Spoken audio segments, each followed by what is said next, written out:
Hey guys, welcome to another episode of the Pop Culture Galaxy podcast. I'm Mark Bridge, and I'm here with Zach Worsner.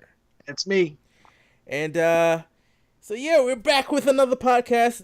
It's I've been getting a lot of feedback, from friends of mine, obviously, but not new people. But my friends of mine who are checking out the podcast are saying, "Whoa, it's pretty good. Like they like the production value and everything." So I'm a little bit gassed up, I Um, don't I don't have any friends, but I like the podcast.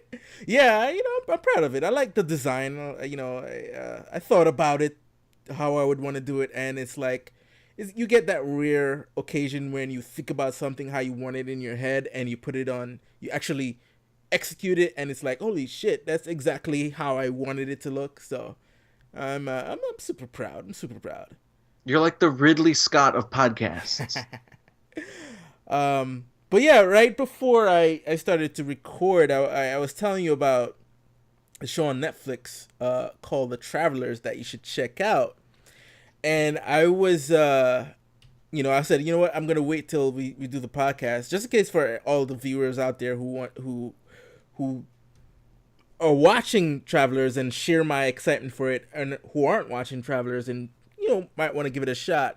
Um, but yeah, it's a show on Netflix about in a time in the future when the world's gone crap. They devise this technology where they send people's consciousness into bodies in the present so that they could sort of occupy them and do certain missions to prevent whatever disaster happens in the future, stop it from happening. And one of the main characters, so it's like a team, but like the main character is headed up by wait for it, Eric McCormick. What? I love him. Yes, and he's a producer on the show, so he's like, he's one of the guys that is shepherding the show for Netflix. It's in three. It's the third season just dropped today, so it's like a good binge if you want to actually check it out. I'm not sure if the third season is the final season.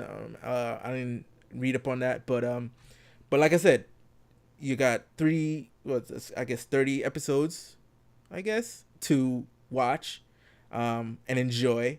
But yeah, it's a really good show. You should check it out. Highly recommended.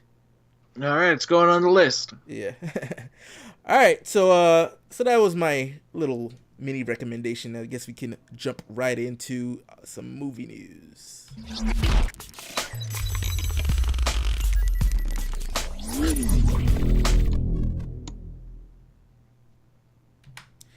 All right, so the first topic I want to talk about is, Aquaman is out. Well, is about to be out officially in about a week. I But haven't seen it. but the premiere, Jason Momoa, they were interviewing him and asked him about, I guess it was actually the second time they asked him about uh Henry Cavill exiting Superman. The first time he said, "Well, Batman, Ben Affleck and Henry Cavill, they did three. So if they want to be out, it's like, hey, whatever. It's they're getting up there. So if they want to be out, they're out." But at the premiere, when it was brought up again, he straight up said, "No, Henry Cavill is not out. He still wants to be in it. He still loves the character, and very much is still Superman now. But he's getting maybe Henry is the one who's telling him he's still Superman, but does that mean that is something that Warner Brothers believes, right? So, what do you think? Do you think Henry Cavill is out of Superman? Or is, because it's Jason Momoa. Momoa is nobody from Warner Brothers who's stating this. It's him stating this, so he might not be out of the loop. Like, what's her name? Who played Lois Lane? Amy Adams. She's like, I think they're rebooting this thing. So these actors are out of the loop pretty much, unless they get a script and their agents call them and say, "Hey, we're gonna work on this." I think they just don't know what's going on at this point. So what do you think? You think Jason Momoa is just like talking out of his Botox, or should we have hope that Henry Cavill is still gonna be a Superman? I think there's definitely hope. I think it definitely depends on Warner Brothers finally discovering the difference between their butt and a hole in the wall. Right. Um, I also think that the reports of him leaving the role were premature. Mm-hmm. There was never any I'm no longer playing Superman. Right. There was never any he's out. It was a guy going, Man of Steel 2 isn't on the immediate slate right now, Mm-hmm. so therefore he's not in it. Right. And or therefore he's out Mm-hmm. for good. And it was he's not going to be available to shoot a 1 day cameo for Shazam, so he must be out. Right. When that's not the case. Mm-hmm. And I do believe he's probably gonna show up in Shazam. It's like I have nothing to base this on, just something my gut tells me he's gonna be as a cameo in that movie. Yeah, he's gonna shoot his lasers into his eyes and kill him. I don't think we're ready for Oh that. man, that was so dark. Yeah. He's a kid. Superman kills a kid. That's so effed up. But we're talking about Injustice, of course. Yeah. Spoiler alert for a 7-year-old game. Mm-hmm. Or no, 2013, right? So 5 years. Yeah. But anyway, no, I don't think that he's out. I think that it's up to Henry. Mm-hmm. I think that at some point in the very near future, Warner Brothers will realize how important Superman is to like the entirety of Americana. Right. And that they can definitely do this character right. Mm-hmm. Man of Steel is a very divisive movie, but I think that one thing they absolutely nailed was the casting. Mm-hmm. Even when they got a Brit like Henry Cavill, Yeah. he still is so perfect in the role that I forgive them for that. Mm-hmm. I think that if they don't get their act together, I would not blame Henry for moving on to being, James Bond. Mm-hmm. If they come calling, he's not going to go, hey, no, I'm waiting for Warner Brothers to call me. Mm-hmm. So it's up to them. If they want to reboot it, that's dumb, but you can't stop them. Yeah. They're probably going to reboot Batman. I don't see Ben Affleck coming back. Yeah. Probably not. Yeah, the whole DCEU is not a failure because Wonder Woman made so much money. Mm-hmm. Man of Steel made so much money back in the day. They're retooling. They're Mm-hmm. ditching their continuity. Not ditching it, but just not worrying about it. Right. They're basically, and this is a good thing, doing the X-Men approach. Pretty much. Where it's like, let's just tell these stories and do a good job and not worry about setting up 8 movies that are going to come, because those movies are going to come anyway. Mm-hmm. Like, you can make a bad movie, but if it makes a ton of money, then who cares? Mm-hmm. If you kept the budget in check. The budget for Suicide Squad was a relatively modest, by those standards, like 170 million or something. Yeah. And that movie it came much closer to Batman v Superman's grosses than anyone was expecting. Mm-hmm. And Wonder Woman was kept way in check, the budget, sometimes not for the best. I kind of wish they had thrown a little bit more money at that, because her most distinguished superpower is turning into CGI. Yeah. But it doesn't keep that movie from being really good. Mm-hmm. And it made so much money. It's probably the most profitable DCEU movie of all of them because of how much money it made in North America. Mm-hmm. And Superman should be at the head of that. He should be the tip of that spear. And Henry Cavill should be the tip of the spear. Yeah. But if Warner Brothers doesn't give him a contract, which he might already have and just isn't talking about, who knows? But if they're not putting him front and center, then that's their problem, and he's right to go, screw this, I'm going to go be in other movies. Yeah, I mean, his stock is rising. Well, hopefully it'll rise with the Witcher series that he has on Netflix. Which looks like it's going to be awesome, because it's The Witcher, and it's Henry Cavill, and he's awesome. Maybe not as old as we would expect from that character, Well, I but mean, he was old in the third one. I think this one takes place more around the books when he oh, was much younger. are they set in that wide of a time frame? Yeah, yeah, Oh, well, there you go. yeah. So, because the video games really took place after the books. So, I think they're gonna cull the books a little bit before they touch on anything video game wise, because they'll have so much stories. They have like what 7 books. I have them over there too, which I didn't read any of them yet, but I have them over there. Um, But yeah, the Witcher has the potential to be, Netflix's Game of Pretty Thrones much. if they put the Yeah. right amount of money into it and they make it look as cinematic as it deserves to be, Mm-hmm. and not like a stage, a TV Playhouse 90 version of Lord of the Rings. Yeah. Um, I mean, nothing against Playhouse 90. I mean, those scripts are amazing, pre Twilight Zone, but you know, The Witcher.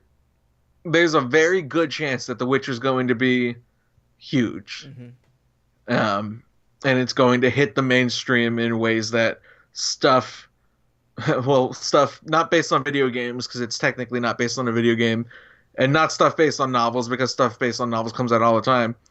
But that kind of fantasy, um, Polish, European, mixture of nerd culture Mm-hmm. could be really big, and Henry Cavill's going to be a huge part of that. And you know what's funny? So when the news that Henry Cavill was out first dropped, it was such a crazy day because he dropped the news. Then, well, Warner Bros. Was it Variety or Hollywood Reporter or Deadline dropped the news. Then his manager, who was The Rock's ex-wife, by the way, Huh. came out and says, "Hold your horses, hold your horses. Expect an announcement from our statement from DC. He's not out. We're working stuff out. He's not out. Whatever." Then DC dropped their whole non-committal statement where they're like, "Oh, we're happy to work with our working relationship with Henry Cavill is great. Yes, we don't have a Man of Steel 2 planned at the moment, but our relationship is great. Blah blah blah. Whatever that meant." And then Henry Cavill dropped his cryptic Instagram video of him just lifting the Superman thing Yeah, up. what was it? He was lifting the Superman action figure, just lifting it up. Right. Now you could look at it both ways, because I always looked at it one way, but someone brought it up on a YouTube video where I'm like, oh, I guess you could look at it that way too. My way of looking at it is like him saying, "No, I'm not done. What are you guys talking about?" But because of his facial expression, which I saw more of as a stern look, like I'm Superman lifting it up, some people interpret it as being sad, like, "Oh, I'm no longer this character," right? But either way, it doesn't give any definitive answer as to if he's Superman or not. And Warner Brothers didn't help that either, and his manager didn't help that. But Jason Momoa is the only one who came up straight out. But we can't really trust what he says because he's like a second party He, or a third he party. might not be as Yeah, in the know. yeah, But there's also a lot of people who say that they're in the know who aren't in the know, yeah, which is why this story got so big in the first place. yeah.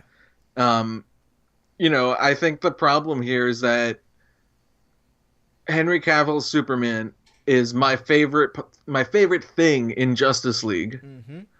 And the fact that after that, where even people who didn't like the movie, and even the whole mustache thing notwithstanding, Right. um, he, um, was so well received from that movie. The fact that they did not fast track, not fast track because that's not always a good thing, Mm-hmm. but greenlight Right. a new Man of Steel, which wouldn't need to be Man of Steel 2, because we don't, we're past that. Yeah. Superman, whatever. And you know what? because I was thinking about it, right? Because with the whole along the lines of, are they rebooting? Should they reboot? Blah blah blah. And you brought up something pretty interesting when it comes to the X-Men, with they don't give a shit about continuity. I mean, Yeah, because no one yeah, cares. I That mean, like the nerds, you and I care, yeah, yeah. but like But I your think, mom doesn't care, my mom doesn't yeah. care. I mean, they should probably take that stance, but not too much that stance. With because every movie, except for except for maybe like X-Men 1 to 3, every other movie contradicts the movie previous to it, Yeah, right? so many retcons. Right. So, I wouldn't want them to go that far. However, I was thinking about this. I also wanted to write an article. I might still do an article about it, saying that I don't want DC to throw the baby out with the bathwater. They got so many good things about the DC EU or whatever they're calling it these days, that I wouldn't want them to do a complete reboot, right? I mean, Wonder Woman is great. From what I'm hearing, people are saying Aquaman is great. Even though I didn't like Suicide Squad, I think Harley Quinn was a great addition to that world. Her character, to the point where a lot of people are cosplaying as Margot Robbie's Harley Quinn, as opposed to the one that Bruce Timm created, or even the one The that showed Arkham up. one. Yeah, even ones that showed up in Arkham. Because for a time, I noticed that that's a testament to when things really take over the zeitgeist. A lot of people cosplayed as the original Harley Quinn from the animated series. When the Arkham stories came out, they started cosplaying as that version, and now they're really just cosplaying as the Margot Robbie version. I hardly see the other ones. It's just always the Margot Robbie's version that they cosplay as. So that's a It's the telling. Daisy Dukes. Yeah, that's telling of how impactful her character was. So I wouldn't want to throw that out. I even liked Will Smith as Deadshot too. I even like that. The movie had problems, but there's some Woo! things in it that I did appreciate. So getting back to not throwing out the baby with the bathwater, I think the two movies that you could possibly retcon if you wanted to get rid of them would be Batman versus Superman and Justice League. And let's say it's Man of Steel, Wonder Woman, Aquaman, Shazam, and then go forward from there. Yeah, like let them have happened. Don't even retcon them. Just don't worry about them. Right. Just like move forward, and then when the time comes when they rebuild their brand Right. and kind of lick their wounds and have movies that turn out good, Mm-hmm. like Birds of Prey, which is a Harley Quinn movie, and Harley Quinn and the Joker movie, which is a Harley Quinn movie, and Joker movie without Harley Quinn, Yeah. which isn't a Harley Quinn movie. We'll see. That I don't think that Joker and Harley Quinn movie's ever happening. I don't think that Joker and Harley Quinn movie is happening, and I don't know. I think they even mentioned that they wanted to do a Jared Leto Joker movie, but that's also not happening. I don't. Well, yeah, because Jared Leto, Yeah. sucks. I mean, he's great. We love him. He's the best. Just great. He's just fantastic. I'm just still upset that they took Birds of Prey and made it into a Harley Quinn movie. As opposed to Huntress and Yeah, like other if people. you wanted to do a Harley Quinn centric comic book movie, they should have did this. Hold on, let me get it. We have visuals for all our audio listeners. Yeah. So for audio listeners, well, I don't have an audio version yet, but not yet. But it's this video. They should have just did this. What's that? Harley Quinn and the Gotham City Sirens. What's that? That's so it's hard. Let's pretend that I don't know what that is. That's Poison Ivy, Harley Quinn, and Catwoman. Wait, wasn't that like? Yeah, because I wrote a story about that. Hold on, isn't Gotham City Sirens announced, or is that No. has that turned into Birds of Prey? It was announced that they were. As a matter of fact, what's his name? The director of the first Suicide Squad, David Ayer. David Ayer, yeah. He was going to do a Gotham City Sirens movie, and then that for whatever reason got scrapped. But Margot Robbie was the producer on that. She had a production deal with Warner Brothers. Right. So she decided to make Birds of Prey. I don't know why instead of this. But Is Dave who's directing that? what's his name? I'll look it up right now. So David Ayer is out? Yeah, David Ayer is not doing anything. James Gunn is doing Suicide Squad too, so Right. David Ayer is out of all things DC. Sorry, Birds of Prey. It's kind of like if Phase 2 of the MCU like totally jettisoned Phase 1, Yeah. which some of the stuff behind the scenes they did, like it's mostly all new directors. Mm-hmm. So, But so Kathy Yan is the director of Birds of Prey. But yeah, like this would have been the perfect story for them to tell, and we would have gotten introduced to the DCEU version of Poison Ivy and Catwoman, which would have been great. Granted, this book really is a Catwoman story, and Poison Ivy and Harley Quinn really play secondary characters, but they're still in the forefront. It's kind of like Ghostbusters, where Peter Venkman, Bill Murray is the star, and you have Dan Aykroyd and Harold Ramis. They're there, but really Bill Murray is the star. It's the same thing here, and this would have been a great story. And Paul Dini, who wrote this, worked on Batman, the animated series, wrote that, and worked on the Arkham series. He worked on the Arkham series, right? Yeah. Paul Dini. Wasn't it? Yeah, he did the first two. Yeah. Which I always found weird because, I haven't read any of his comics, but, like, he's so revered. Yeah. But as far as the stories go, I like Origins and Night much better than I like Asylum and City.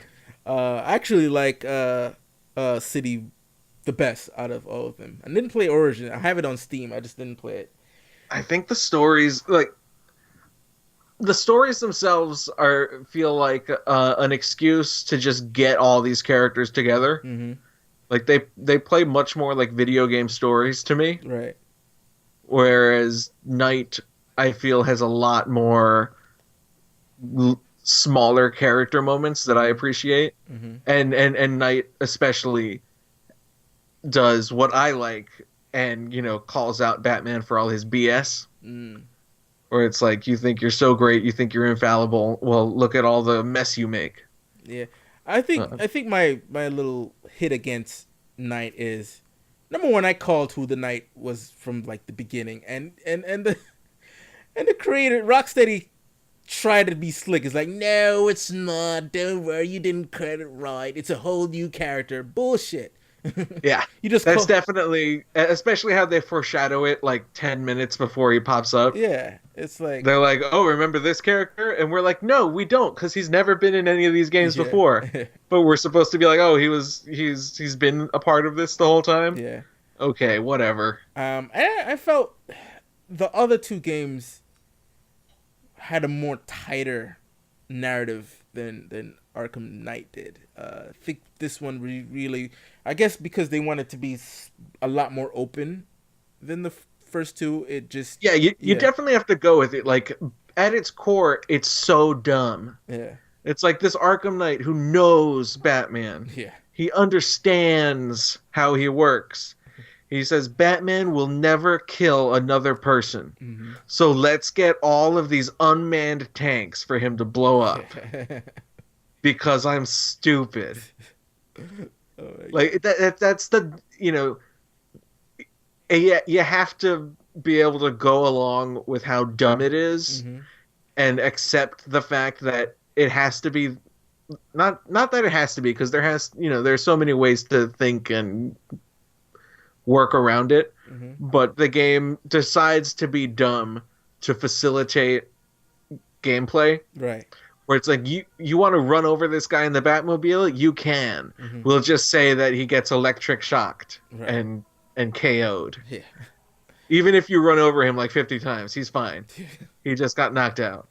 And you can blow up all these tanks. There's no one inside it. Don't worry. And we evacuated every single person from Gotham City. Yeah. Don't worry about it. It's fine. Yeah. It's done. But that's neither here nor there. It's one of those... going back to the DCEU or whatever they call it. What Mm-hmm. do they call it? Uh, it was DCEU. Then maybe someone said it was DCFU, which no, don't do that. Um, or I think they just called it DC Films at I this think the moment. DCFU is actually the Marvel Cinematic Universe, right? Hey, hey, hey, hey. Now, before we go on to the next topic, one more thing since we were on the topic of Rocksteady. Do you think they're lying that they're not working on a Superman game? Because they said, no, it's not the Superman game. You think they're Well, lying? they lied about the Arkham Knight, so you know, they're not going to tell us until they're ready. Right. So they want us to think that it's Superman. They want us to think that it's the Justice League. Mm-hmm. They want us to think it's the Flash. They want us to think whatever, Right. because that's just building hype. Mm-hmm. It might not even be DC. They might be taking a break. Like I thought that WB Montreal was going to be doing the next DC game. Right. Like someone's doing a DC game. Mm-hmm. I don't know who, but that Arkham universe, this not, we've only seen Gotham City. Mm-hmm. We haven't seen Metropolis. We haven't seen Star City. We haven't seen other places. So there's so much room to grow, and they mention other heroes. Right. The Birds of Prey are, you can read their emails in Arkham City. Mm-hmm. They mention Superman. Talia al Ghul mentions going to Metropolis. Mm-hmm. Like they built the DC universe in video game form. They only showed you Gotham. Right. So there's so much room to explore new versions of those cities, and they don't need to be stylistically bound to Gotham. If they can have a new version of Metropolis for Superman that looks nothing like Gotham. Yeah. And you just have to accept that this is a video game version of a comic book world where Gotham is like this amalgamation of like the Batman the Animated Series and the Tim Burton movies and a little bit of, modern realism and gothic horror even. And it's since it's Metropolis, I know like Right, certain and artists, Metropolis can look like New York or Chicago. or because I think even the animated series and a lot of people try to um, um, envision Metropolis as a futuristic city. To give it a kind of contrast to Gotham's dark, sort of alleyway centric city. The the man of tomorrow is living in the city of tomorrow. So they try to do that aesthetic. I know Bruce Timm tried to do that with Superman the animated series, and some other properties, comic book properties, try to interpret Metropolis like that. So they could do that where to really differentiate Gotham City, they go for this whole future, not too futuristic because you don't want people to think, oh, it's Superman in the future, but more of this city represents something that's a little bit advanced, but not too distant future type deal. I almost, it's funny. I didn't watch that much. I didn't really watch that much Batman the Animated Right. Series, but I watched more of it than I watched Superman. Mm-hmm. But I remember watching Superman and being a little bit turned off by like that kind of retro future look, which I normally like Right. in a lot of things. Right. But I think that the appeal of Superman, at least to me, Mm-hmm. is that he exists in the normal world, Right. but he is perfect in every way. Right. Right. He's perfect in a way that we cannot attain, Mm-hmm. but that we must look towards as like a beacon. Mm-hmm. And I think that is what makes Superman, my favorite Superman stories in film and TV. Mm-hmm. I haven't read that many comics, but what makes them special to me is just that character being, the guiding light of humanity itself. Mm-hmm. He's like the ultimate immigrant, where it's like he is the best of humanity and he's an alien. Right. He is American and he's first generation. Right.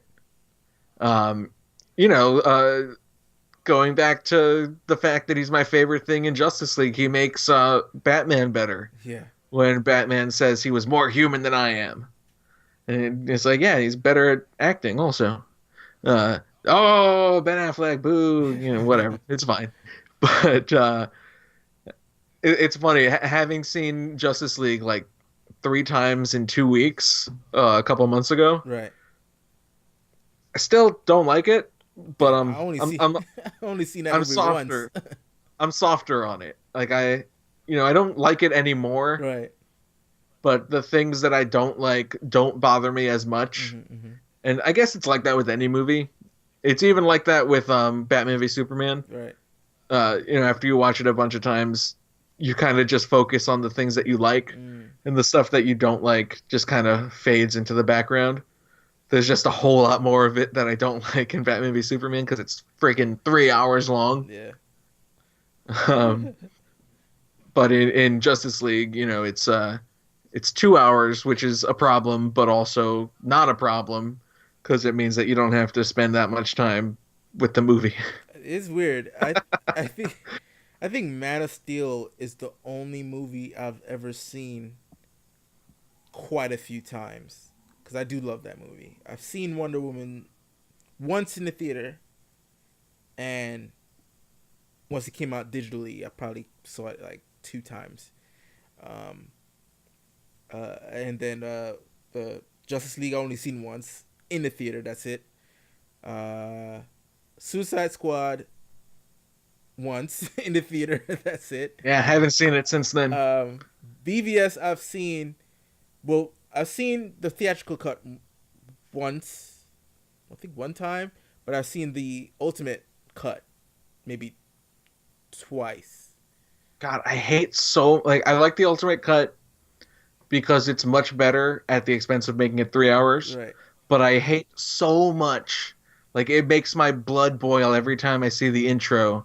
Oh, yeah. And the title card says Ultimate Cut yeah. Or Ultimate Edition, Ultimate Cut, whatever. And I'm just like, no, that ruins it. I think they want to make sure you're watching the version. You can tell. they just want to make sure, you know what? It's so dumb. Sure, it really ruins it for me. That's like if in the beginning of Star Wars Special Edition, it said Star Wars Special Edition. Like, they don't do that in X-Men Days of Future Past, the Rogue Cut. No. It doesn't say X-Men Days of Future Past, the Rogue Cut. It's just... Wait. It's the movie. Does Superman 2, the Richard Donner cut, say Superman 2, the Richard Donner cut? Because I do have it. I just haven't seen it in a long time. It does not. And, speaking of that, I actually like the Richard...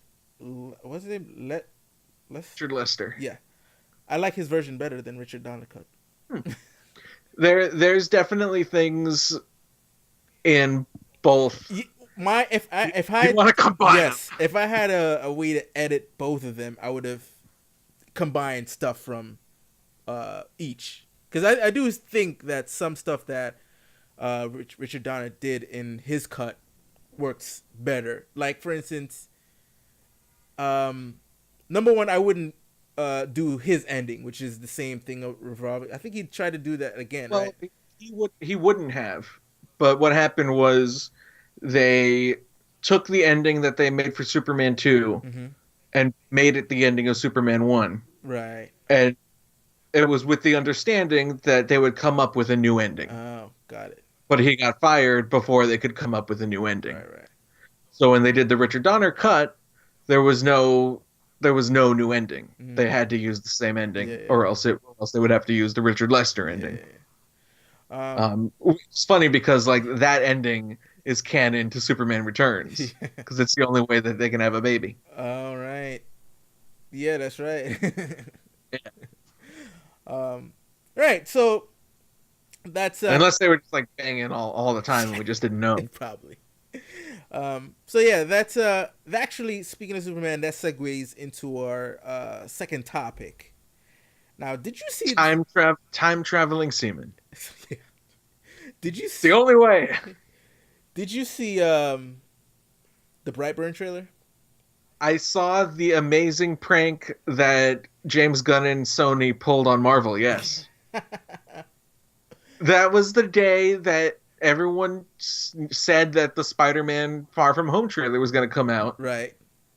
And I was checking the internet every hour to see. It was one of those days where I was just at home working. I wasn't out or playing video games or just, like I was just on the computer all day. And like every hour I would check to see the trailer. And nope, didn't come up yet.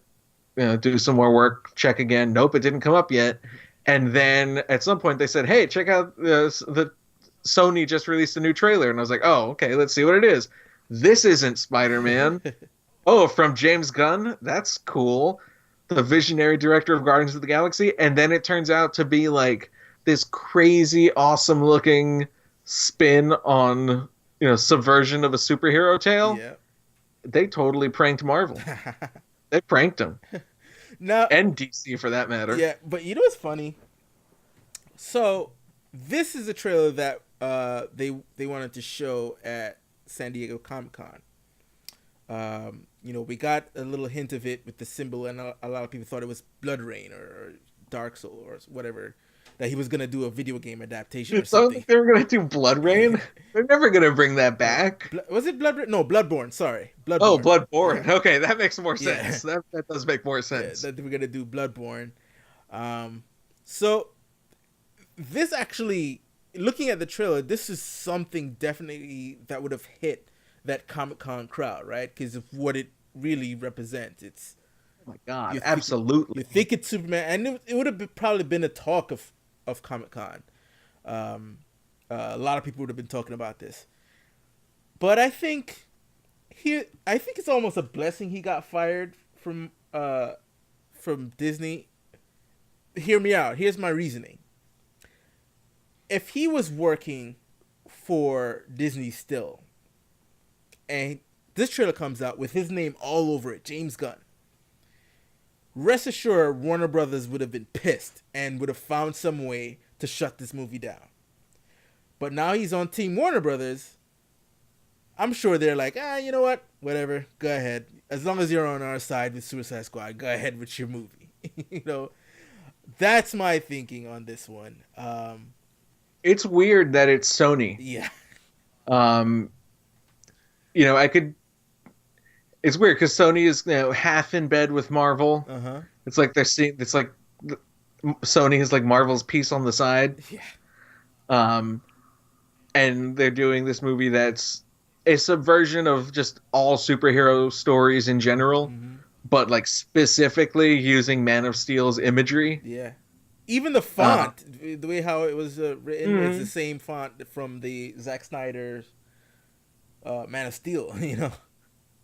Yeah, it definitely feels like it's awesome. It's like a punk rock move of like, hey, let's do something different with the imagery that you like. And like, I would not be surprised if like, the first half of this movie is a horror movie, but then it just gets played completely straight. If it's like, yeah, when I was a kid, I killed a lot of people, but then I became a superhero. Maybe. Or, I mean, the way I see it is, because a lot of people are wondering, okay, if he's like Superman, how do they kill him? Unless he has some kryptonite-esque item in it that makes him sort of human. My guess, well, one of my theories is that he, just like you, he does grow up, but you're saying he grows up to be a hero, but kind of has a dark past. I think he just grows up to be the ultimate villain. Kind of. Yeah, and then he's in the new M. Night Shyamalan movie. He has to fight Bruce Willis. Yeah. Well, someone mentioned, wonder if he's in that, but I was like, is he? And then I realized, oh no, glass and stuff is in the Universal. Yeah, it's a whole other thing. Yeah, so I was like, oh, that would have been dope though. Oh my God, if this was a Universal Pictures property. And it's like it's also like special arrangement by Disney. Yeah. Because Unbreakable was a Disney movie. Yes. Touchstone. Yeah. So they kind of had like a gentleman's agreement. Yeah, he did actually talk about that, where he said either he owned the rights or they gave him the rights to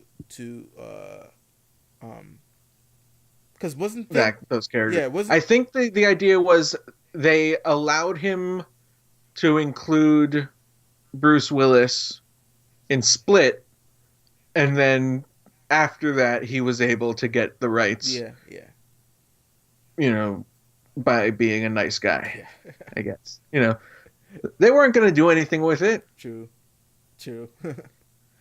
But yeah, I'm really impressed by this trailer. I'm excited.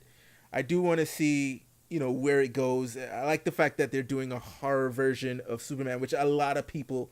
I think this is not. I don't think they're the first ones to ever thought about doing that idea of doing like a horror version of Superman. The problem with that is they want to do a horror version of Superman. They want to do Superman as horror, but DC or Warner Brothers would never allow that. What's Well, next? yeah, I mean, there's definitely a case to be made for why, a 75, 80-year-old character should be in the public domain by now. Yeah. Um, Everyone who created that character is long gone. Yeah. Why is it? Because I need to.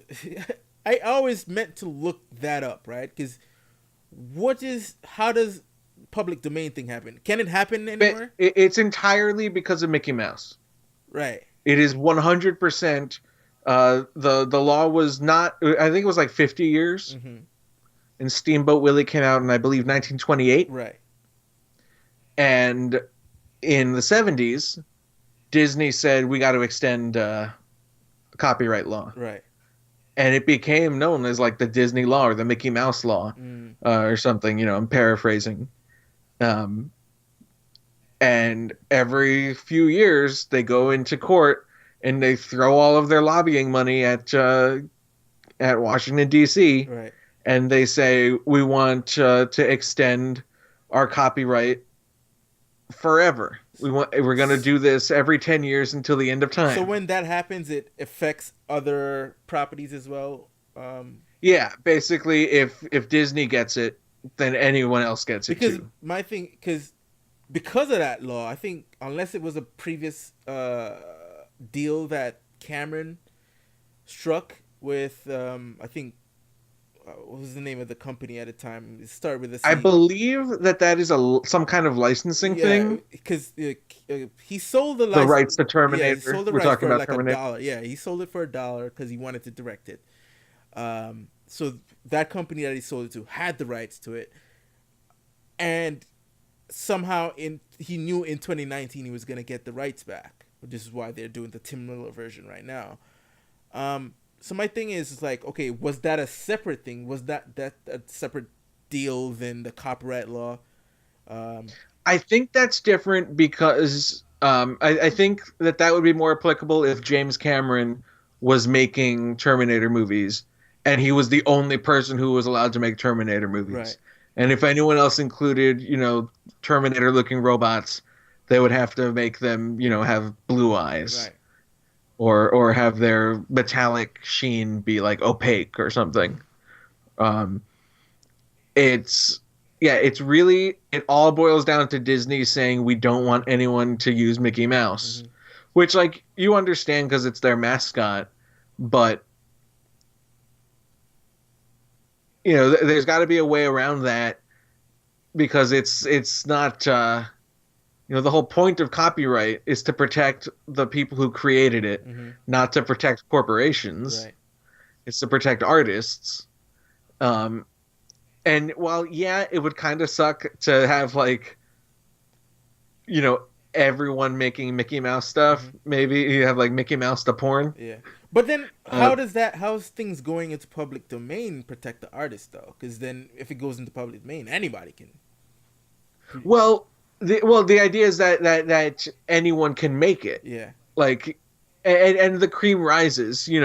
It's like, is Sherlock Holmes a bastardized character figure because he's in the public domain, right. And the Sherlock Holmes brand is stronger than it's ever been. Yeah. There's like 3 different versions that everybody loves that are new. Because I know the Edgar Rice Burroughs, their estate. They own Tarzan, but their books are in public domain. It's like this whole confusing thing to me. It confuses me. there's a lot that's like that too. Like I don't know everything, and I've probably said everything wrong. Yeah. So if you're interested in public domain, um, and you know, you should look it up yourself, Right. to our viewers and listeners and community. But it's very complicated. It's another example of Disney being evil. Mm-hmm. And you know, if it wasn't for that, Brightburn would be a Superman movie. Right. Right. You know, it's weird where, you know, imagine if the Arrowverse Mm-hmm. was able to use all of those characters, um, you know, and not have to kill them off or pretend like they never existed just because they want to put Viola Davis in their movie. Yeah.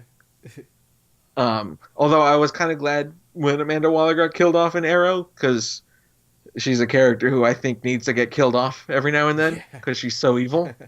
And instead of being like this villain Sue, like Viola Davis is in Suicide Squad. But I digress. You know, I feel like with James Gunn, someone who's just like, I don't give a damn about your sacred cows. Mm-hmm. You know, he could kill her off, and like I could see him killing off the entire squad in like the first 5 minutes, except for Rick Flag, because Joel Kinnaman's my guy. Yeah. He has so much potential, but that's Brightburn. Yeah. You know, the aesthetic of Brightburn, yeah, it does look like Superman, Man of Steel particularly. It's definitely something I'm watching out for. Well, damn, 2019 is a stacked year with movies, man. A stacked year. When does that have a date though? It's Memorial Day, so. Oh, okay. Yeah. I can't wait. All right, so the next trailer I want to talk about is something also that belongs to another universe. Is this in public domain? I don't know. Maybe you could tell me. Godzilla, King of Monsters. Godzilla is not in public domain, but again, should be. Yeah. It's been 50 years.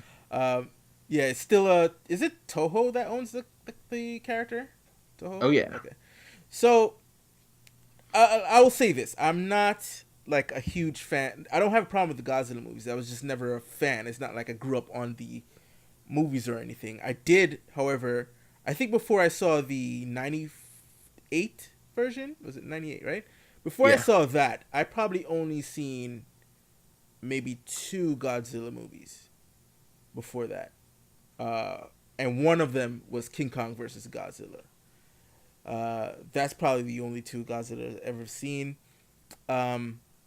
So I couldn't tell you, like, okay, yes, I get excited to see Rodan, or I get excited to see Ghidra, or get excited to see Mothra. You know, what gets me excited is to see other people who are into this get excited about it, right? That actually fuels my excitement for it, because a lot of people are saying, like, this is what they wanted from the American version, or even the first American version, and even the first one, the first Godzilla, which is this 2014. 2014. Ugh. What a terrible movie. So it's worse than the Roland Emmerich one. And I mean, people like it. I'm indifferent to, like, I'm one of the guys who didn't dislike the Emmerich version. Yeah, it's this meme culture that we live in. Yeah. Where you, like, if you don't hate the 90s version, you're wrong. Yeah. And it's like, screw you. I like this movie because it's silly and it has Matthew Broderick and everybody from The Simpsons. And I know I have a very unpopular opinion on this. Even though even with you, I know you might not like this. I do like the Puff Daddy version of Cash. Oh yeah, with Jimmy Page on guitar. That's so weird. What, Jimmy Page? Why? What are you doing, I like man? That song. As a matter of fact, it was the first time I heard that song. I didn't know it was a Led Zeppelin song before that, and then I realized, oh, it's a Led Zeppelin. Okay, cool. That's so funny. That was so weird. How did that happen? Hey man, like, I don't even get, like, I think I'm fine. I'm much cooler with like getting a guy to play his old riff Mm-hmm. than I am with, sampling that riff. Right. Like I get it, it's just part of that genre of music is sampling other stuff. Yeah. And I do think that sometimes it's done really well. Uh just in general, I'm just, more of a make the music on stage Yeah. than on the computer, but that's just me being a curmudgeon. Like I know that that's just me being a curmudgeon. Mm-hmm. I'm not gonna get mad about it. I'm just also, I'm not gonna care. Yeah. Even like the Beastie Boys do it all. Their whole thing, their whole first few albums are all sampled. Right. Um, it's basically they like a Tribe Called Quest. They just went to the record store and were like, we're gonna turn this into a new record. Mm-hmm. Uh, they went to the record store, got a big stack of discs, and were like, let's make some music. Yeah. And like I get that, but we're not talking about that right now. We're talking about Godzilla. Yeah. What's funny is that I actually haven't seen this new trailer yet. Oh, you haven't? It's. But like Yeah. I'm already cautiously in. Yeah. Because I really liked that first trailer. Mm-hmm. Mm-hmm. Um, it's a different director, so I'm in. Part of what I hate about the first movie is the director. Yeah.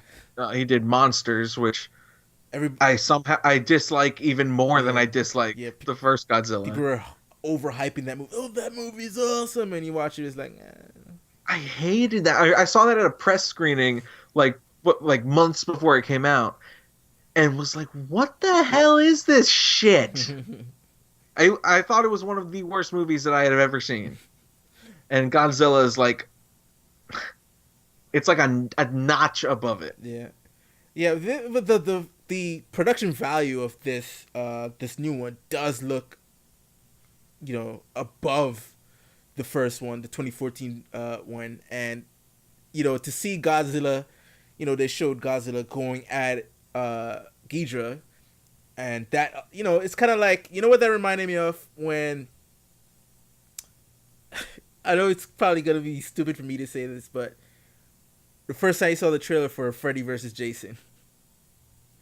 And that excitement, because when Freddy vs. Jason was announced and they showed the trailer, and I used to work at a movie theater too, so I was kind of like feeding off the energy of people who were excited for that. And then when you saw it in theaters, it's like, and you kind of wait for that moment to see Freddy vs. Jason go at it. Even though, like I said, I'm not a huge Godzilla fan, but I even felt that, like, I know people are waiting to see that in a more modern context, to see Ghidorah and Godzilla go at it. So I'm. Yeah, you feel the energy. Yeah, I definitely feel that energy, and it's this actually I'm not gonna go back and watch all the Toho movies. I'm not about to do that. I got too much shit to do. But I'm excited especially for people who are fans of Godzilla. I'm excited, and I hope for their sake and for mine, because I'm actually gonna see it, that it is a good movie. Yeah, I mean, there's things I'm excited to see, all that monster on monster action. Yeah. I'm excited to see Vera Farmiga. Yes. As like a mad scientist. Which I believe, only based on the first trailer, because they didn't really show her too much in the second trailer. You show her like a shot. But based on the first trailer, I think she's a villain. Oh, yeah. Yeah, I think, like, based on the first trailer, her whole shtick is, like, finding all these monsters and waking them up so that they can destroy the world. Yeah. But then that kind of makes me nervous, because a thing that I really, really, really hate about the first one, and I hated a lot about a lot of the Toho movies also, is that they make Godzilla into the hero. Right. Where, like, my favorite Godzilla movies, I haven't seen a whole bunch. I've seen a few, like 3 or 4. Like, I'm really not an expert, but like the original Godzilla and Shin Godzilla, it's all about Godzilla as a metaphor for, mankind's hubris and experimenting in things they shouldn't be experimenting in, and he's there to kill them because of that. He began as a metaphor for the bomb. Right. And technology advancing without accountability. And I remember seeing watching the 2014 Godzilla movie, and it's like, oh, Godzilla's here to protect us when we go too far. Like, like the whole point of that movie is that mankind wakes up Godzilla, or no, it's what is it? They wake up the Mutos, Right. and then Godzilla shows up to save us from them. Right. And yeah, he causes some collateral damage and a tsunami and most stuff of the stuff that we don't get to see, but we hear about it because show don't tell, right, Gareth? Um, but there's no, that whole premise is just completely flawed for me. Like I can understand, wanting to do different things with it, Right.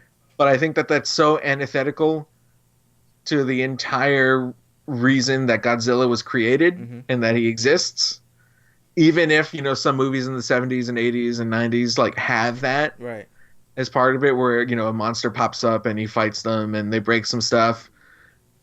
And, they're just like silly action movies. But, if you're doing, a big, serious, dramatic version of this, Right. you don't look to those movies. You look to Godzilla. Right. And you go to the core of what that character is. Not like the freaking, thing that's in commercials eating Doritos or whatever. That you make little plush toys out of. Like, he's a monster. He's the king of the monsters. He's a bad guy. Which is funny, right? So I think the approach based on this trailer that they're taking with this, and it's funny how Ken Watanabe seems to be getting the best lines. In the first one, it's "Let them fight," which is his iconic line from that first one. In this one, so they're in some sort of delegation about what to do with the monsters, and kind of like what you were saying, how they're like, oh, Godzilla is here to save us. Someone was kind of outright saying that, so it's like almost like they're counteracting something from the first movie, where somebody says, okay, we need Godzilla to help us, right? And their response, like the council's response, was like, oh, so what? We're gonna make him our pet, right? And Ken Watanabe responded by saying, no, we'll be his. That was classic. So it's like I guess the theme of this movie is to acknowledge that Godzilla is a force that cannot be controlled by humans, and you just got to give way for him to sort of do his thing. It's not like, oh, he's saving you. You're just basically, little pets that he's sort of like may or may not give a shit about, but he's just gonna. Even that is like too much. Yeah, like humans are bugs. Right. Like, you don't care when you step on a bug. Wait, am I paraphrasing like a movie? Yes. Like, I think does a man care when he steps on a bug? Was that Starship Trooper? No. I'm thinking of like Scary Movie 4, where they're doing War of the Worlds. Right. And it's like a war between men and mice, or dogs and roaches, or men on dogs throwing roaches at mice, or something. But like, even that, like, Godzilla doesn't even acknowledge the people. Yeah. Like, he's an angry, just personification of rage and a response, like nature's response to man meddling where man should not be meddling. Right. Like, it's the bomb. It's global warming. It's like they could just make a Godzilla movie about global warming, and you got it. Right. Boom. You did it. None of this, oh, Godzilla's here to save us. Right. From other monsters, because we can do whatever we want, and God will come down and save us because the rapture or something. Right. It's so dumb. I hate it so much. I'm so mad. But it's like, new director, new thing. Like, we'll see, the movie could just be, monsters fighting and not giving a damn about, hurting so many people, and, the humans in the military. are trying to get them to fight, outside of the city limits. Mm-hmm. But they fail because you can't stop that. You can't contain that. You can't control that. You can't unleash that. Right. And then expect to be able to dictate what happens. It's like the Joker. Godzilla is the Joker. Right. If you summon him, you're not going to be able to put him back in the box. Yeah. Which that is the smartest thing I've said. Yeah. In any podcast. And you know what's funny though? What's funny? A lot of characters try to do that with Joker. Mm-hmm. I remember. Was it Under the Red Hood? That was a storyline where they tried to, well, let's release Joker to see if he could get rid of this new Red Hood guy, and Joker just came out and just went crazy at the end. Yeah, because he doesn't care about the Red Hood. Yeah, he just cares about causing chaos. Like how self-important must you be to think, oh, let me let out the Joker or let me let out Godzilla and he will take care of this other problem. Mm-hmm. This thing is bothering me, so let's get Godzilla. Let's put him on the case. Yeah. Or even let's point him in that direction. If you point him in that direction, he's just going to turn around. He's gonna walk backwards and step on you. And I think that's the most important part of Godzilla, mm-hmm. and something that is so often, even in the Japanese movies, right. but especially in Godzilla 2014, that is completely ignored, right, and not handled well. Okay, so now that brings me to the next question. So we know after this leads into King Kong. Godzilla vs. Kong! First, are you excited for that? Even though we know, hell yeah. Yeah, we don't know how this one will turn out, but I'm excited about it because even though obviously Jordan Vogt Roberts isn't attached to, is he even going to be producing Kong versus Godzilla? Probably not. I think he's still trying to get that Metal Gear movie, which probably will never happen. You gotta believe. Yeah. But Kong Skull Island is one of my favorite movies of 2017. Right. Top 10, easy. Mm-hmm. So I want to see that Kong come back. I want to see like an old man version of Dr. Dre. I forget what the actor's name is. Which old man version of Dr. Dre? Yeah, the guy from 24. Oh, right. Yes. Atkins? Something Atkins? I forgot his name. I don't know. Anyway. But that... Now, who is the hero of that movie, do you think? That's the problem. That's like the... hopefully neither of the monsters. Right. I want them to be forces of nature. Like King Kong walks into Godzilla's nest mm-hmm. and steps on his eggs. Right. And like by accident. And then they fight. Because I think... And that's the whole movie. I think the idea is that they're going to have King Kong get bigger because he's from Skull Yeah, Island. they say that he's just a teenager. He's still growing. Yeah. So... another way they'll do it, which is probably the cop-out, is that yes, they'll have them fight, but then at the end they team up to fight some other massive creature or something like that, so that it can save face and say, oh, it's not, who's the winner? Oh, it's not Godzilla, it's not King Kong, but both of them. Because they teamed up to fight some other creature.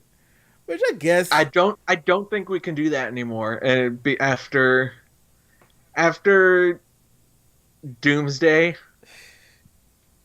But more importantly, after they set that up and then completely subverted it in Civil War with like the other Winter Soldiers. Oh, right. Where they're like, oh, of course, I see what's going to happen now.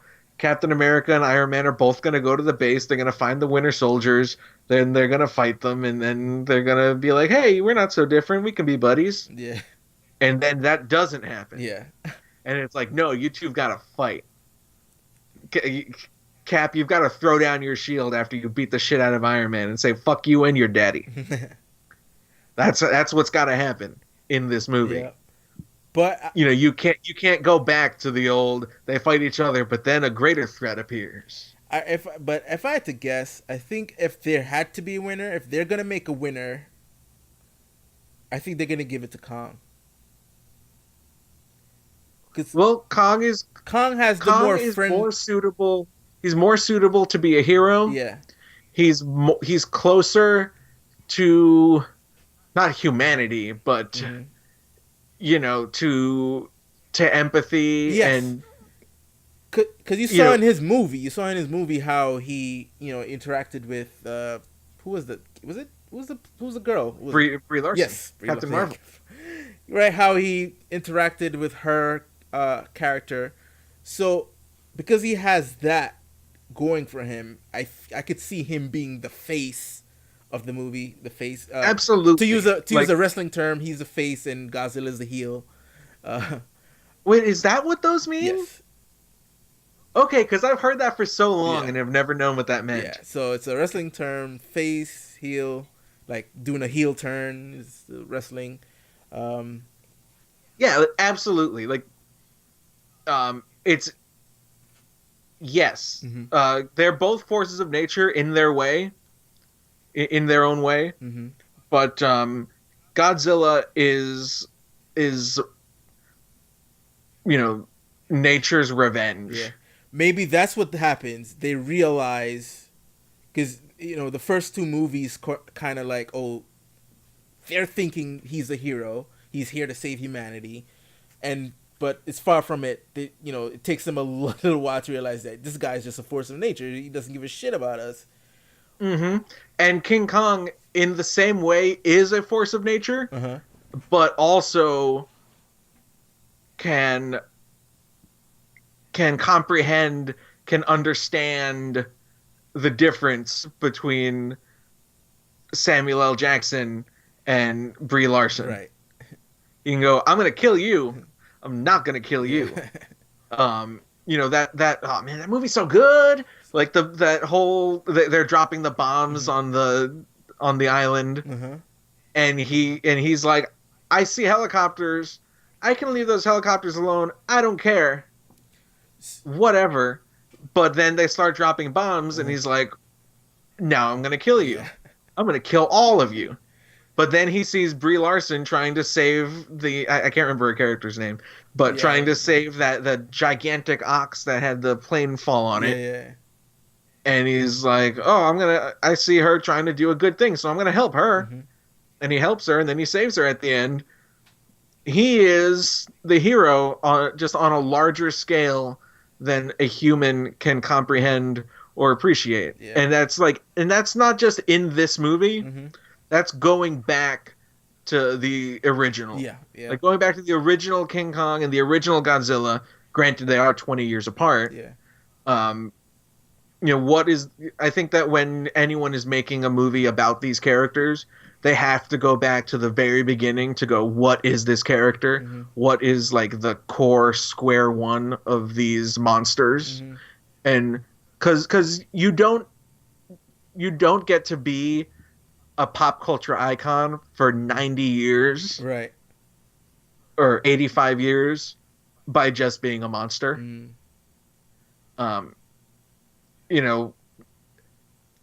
Maybe Jason Voorhees. Yeah, I was about to say, but it's only been like 35. Yeah, I would say you could get away with some characters.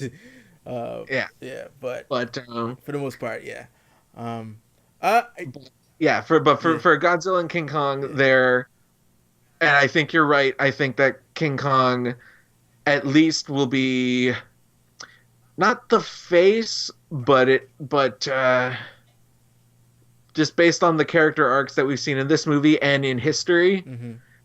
easier to accept as what humans might find themselves rallying behind. Right. And the prevailing theory is that Charles Dance plays an older version of Tom Hiddleston's character. Ah. So he could have a connection. He could be the connective tissue where, when they realize Godzilla becomes the king of monsters, which this movie is titled, where he becomes the king of monsters to the point where they realize that he is just not a good vibe to have around, that they might say, you know what, we need to go back to that island and say, hey, Kong, remember me? No, I don't remember you. And, try to get him to sort of come in and help the situation.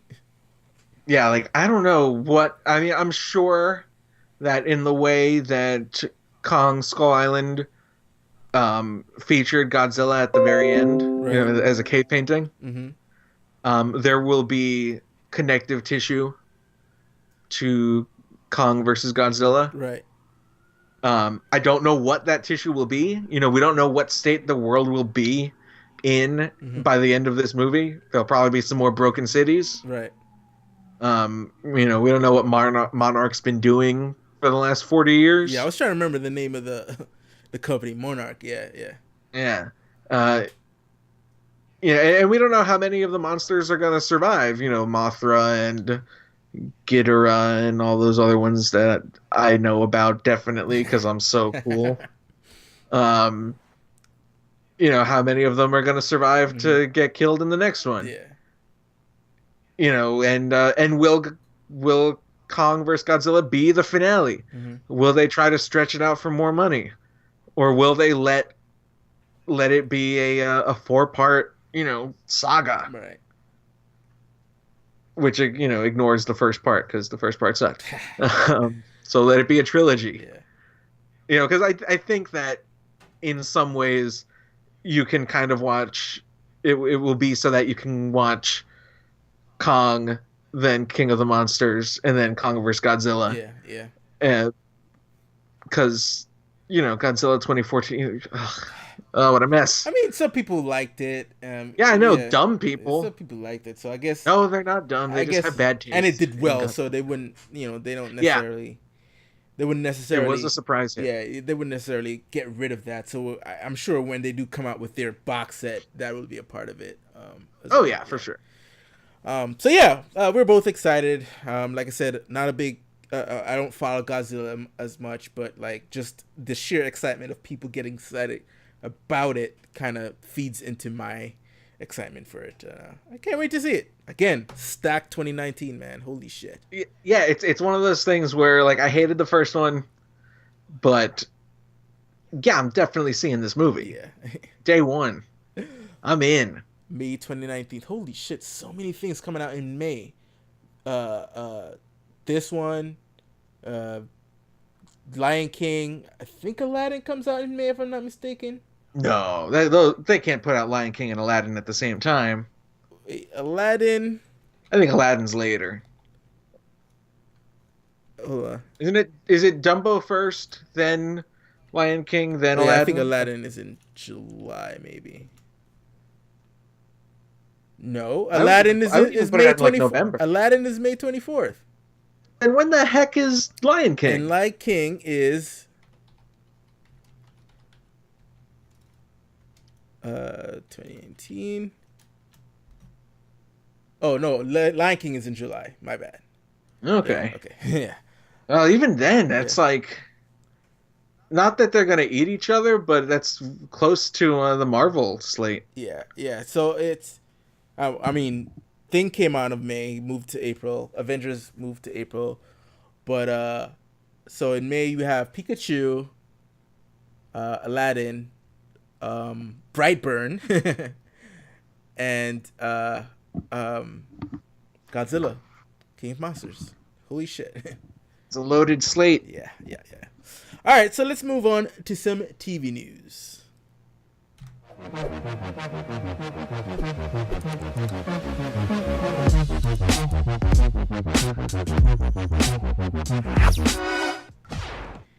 All right, so you haven't seen Elseworlds yet, right? I have not. So I'll try not to spoil it for you. Yes, no spoilers. I'm a season behind because I don't have regular TV. I used to watch them on Hulu, all the CW Arrowverse shows. Right. but I had to bite the bullet and I watched them as soon as the seasons are over, in theory, on Netflix. I'm actually not done with The Flash and Arrow, Right. the last seasons, but I did watch all of Supergirl and Legends of Tomorrow. All right. So, my spoiler-free review on Elseworlds, compared to the previous 3 crossovers, because I think the first one was just the Arrow Flash, and then the second one was Arrow Flash Supergirl.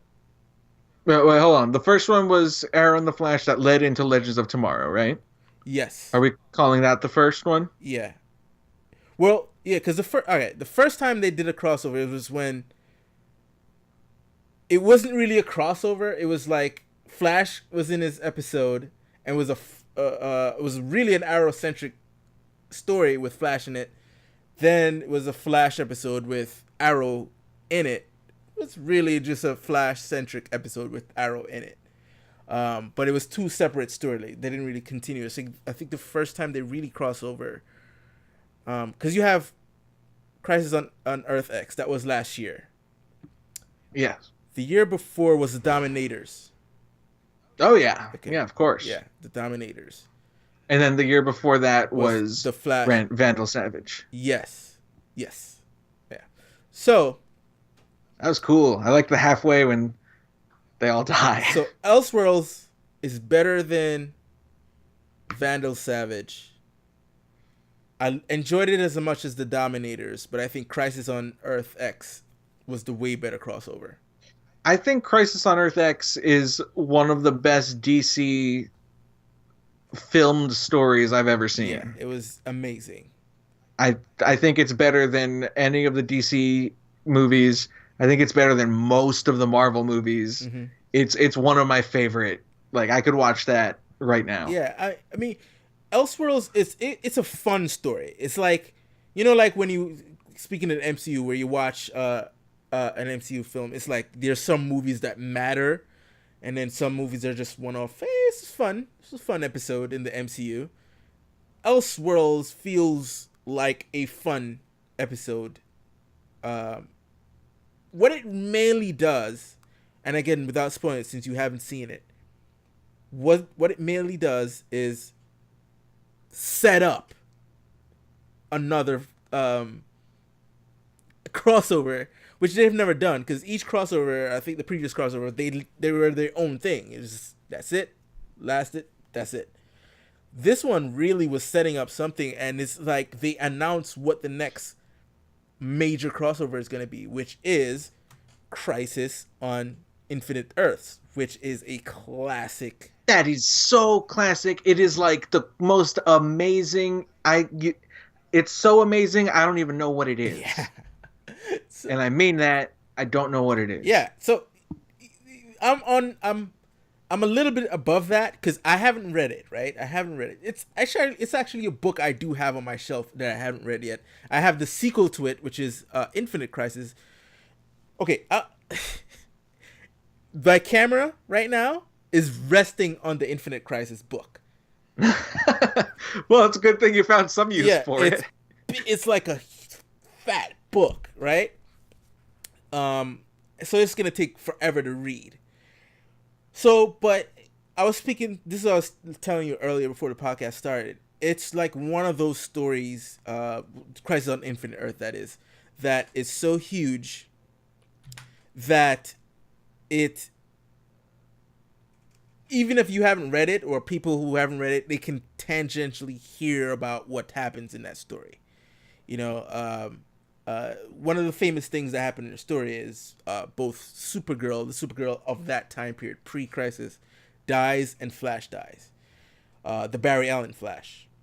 And that led into the Wally West Flash, which was the Flash for an entire generation. When was this story written? 1985. So the whole idea of Crisis was that... So this is what happened. Wait, before you tell me...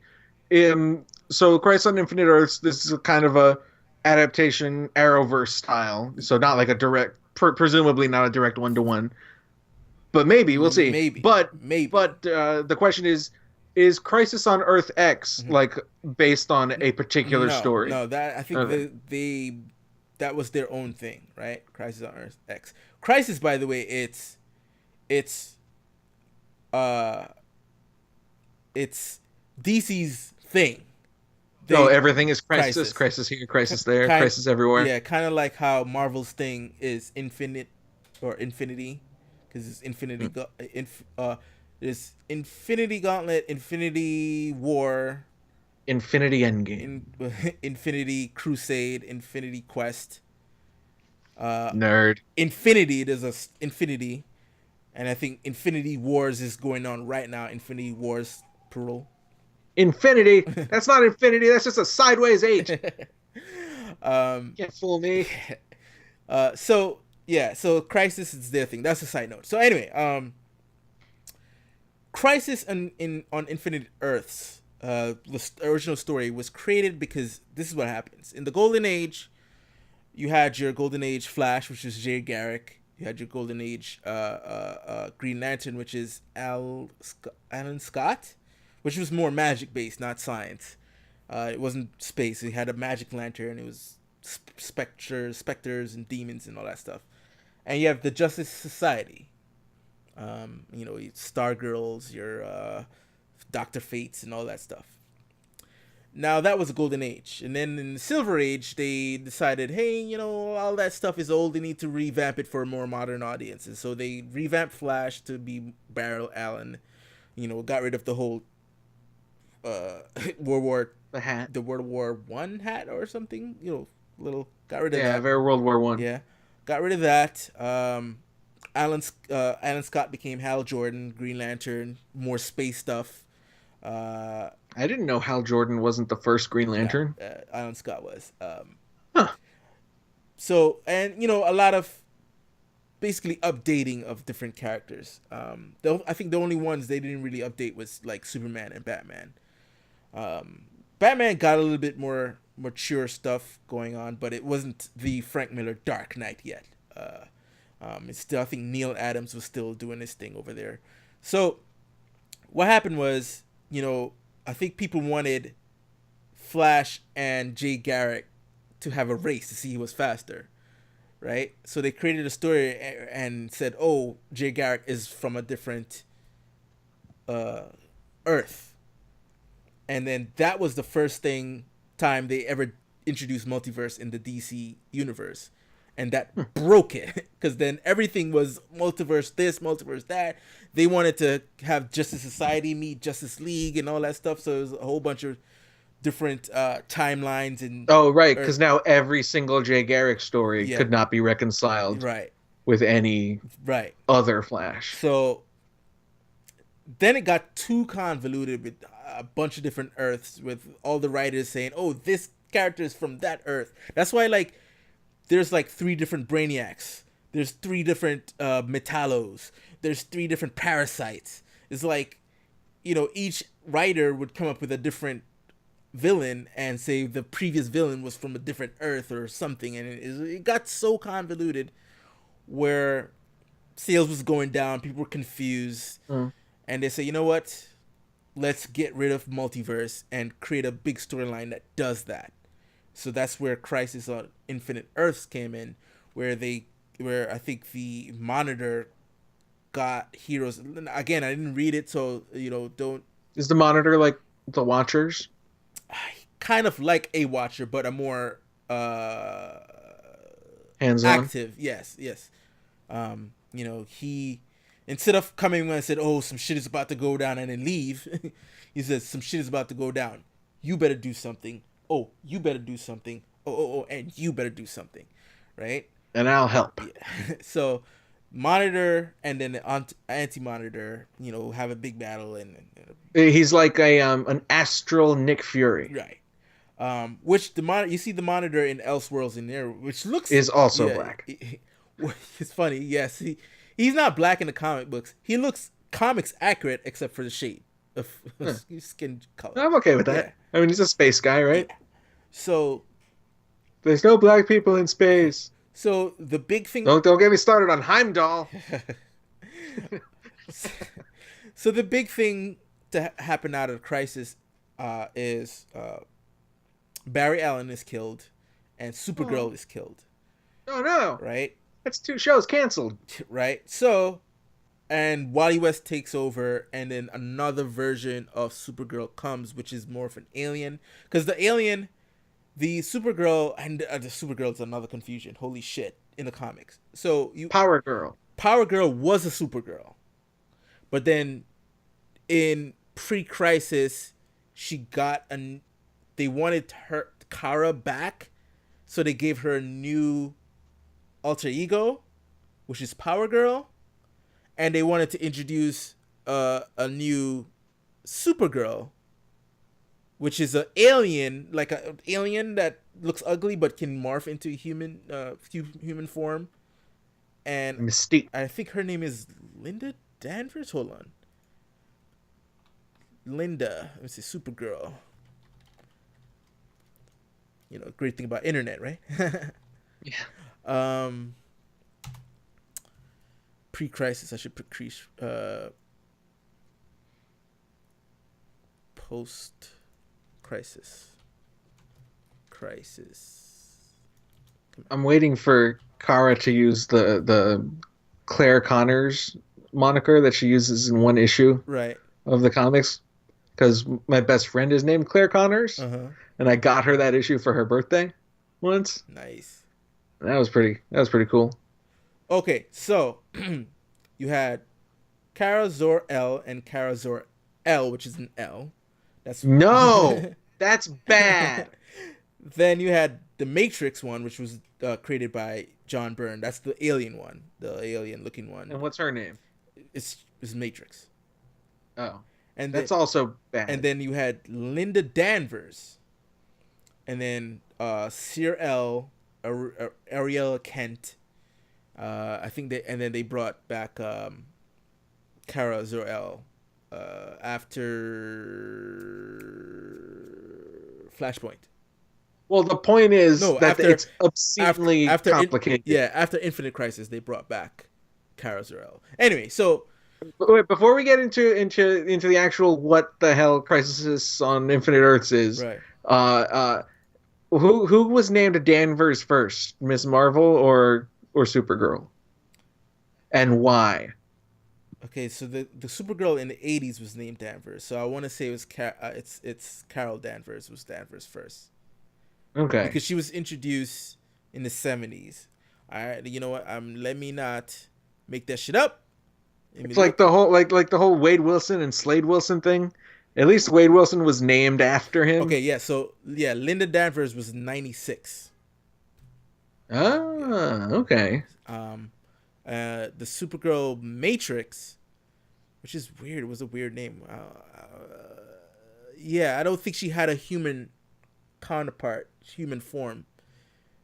Okay, so Supergirl is, whether deliberately or not, named after Ms. Marvel, who would become Captain Marvel, which is the same name as Captain Marvel Shazam. Yeah. No, comic books are dumb. No, I love them. I get it. Yeah. But like, you can see how like the average person would look at comic books and go, "This is stupid. Goodbye." It's back in the days, man. It's the day. It's especially when DC was still in New York. They had friendly competition until certain editors in chief took over and said, "Yo, we shall never cross the streams ever again." You know, when it really became a business instead of just more of a small family of. But even then, it was like only a few years ago did he change from Captain Marvel to Shazam.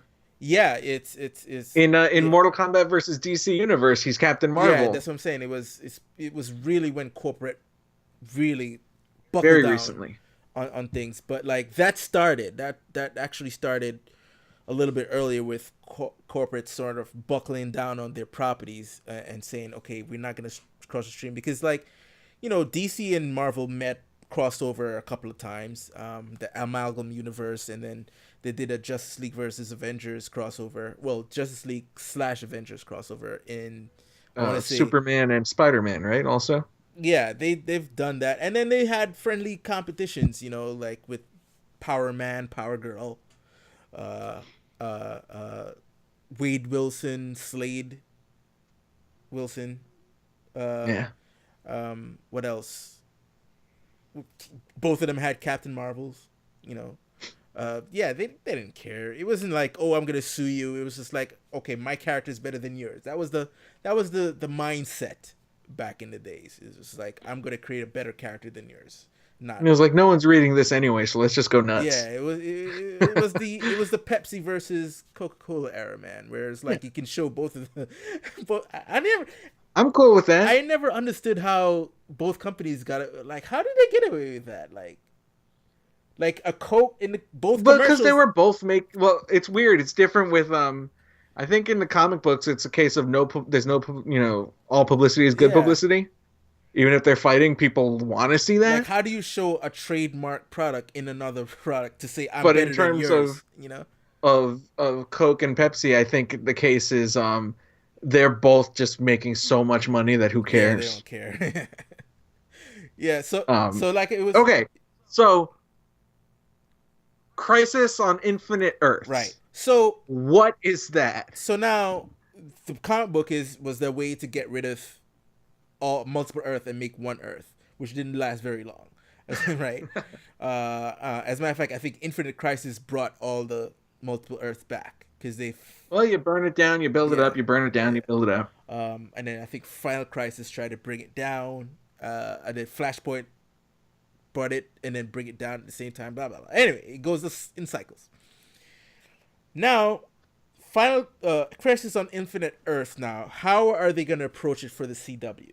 So is the idea that we're now finally going to get Black Lightning crossing over? Yes, I think. All right. Oh, okay. Well, let's go over all the Earths that are in the Arrowverse right now. Right. So we know of Earth 1 and 2.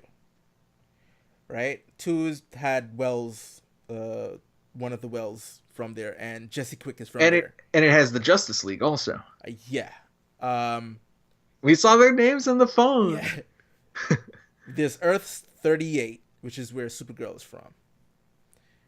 We're not quite sure if Black Lightning. I haven't seen season 2 yet. I didn't even finish watching season 1, to be honest. Season 1 is so good, and it gets weird in the middle with the whole Lala thing. Mm-hmm. But it brings it home at the end. So it's weird. The whole Lala thing does not pay off at all. I don't know how far you got in that I think season. I have like maybe 4 or 5 episodes left in Black Lightning. Like Lala comes back and just like does nothing of importance. Yeah, he does nothing but slow down the show. I did see that. I did see because he gets powers, right? Like he came out of some bushes and whatever. Yeah, he comes back for no reason. I think to do nothing. That's where I stopped. It made me so mad. So, fucking Lala. It's never stated if Black Lightning is in another universe. I'm not sure. They didn't really say anything. I think they've said behind the scenes that it is, but I always I'm like, I don't care what you say behind the scenes. Right. I only care about the evidence in the show. Right. So the show, well, and like I said, the show doesn't even give it any indication either. Yeah, I don't think that it gives any indication either way. Yeah. They do at one point in season 1, they mention Vixen, mm-hmm. but they say it in a non-committal way that they could be referring to a comic character. Right. So that could also have, fun implications. Yeah. But it's really just an inside joke, So, backtracking a little bit. So when Supergirl first started, that was obviously on CBS, but it had the same creative team as the Arrowverse.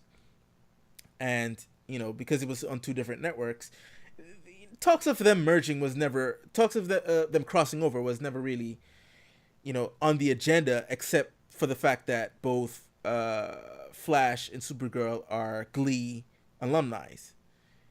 Grant Gustin and Melissa Benoist, I think that's how you pronounce her name.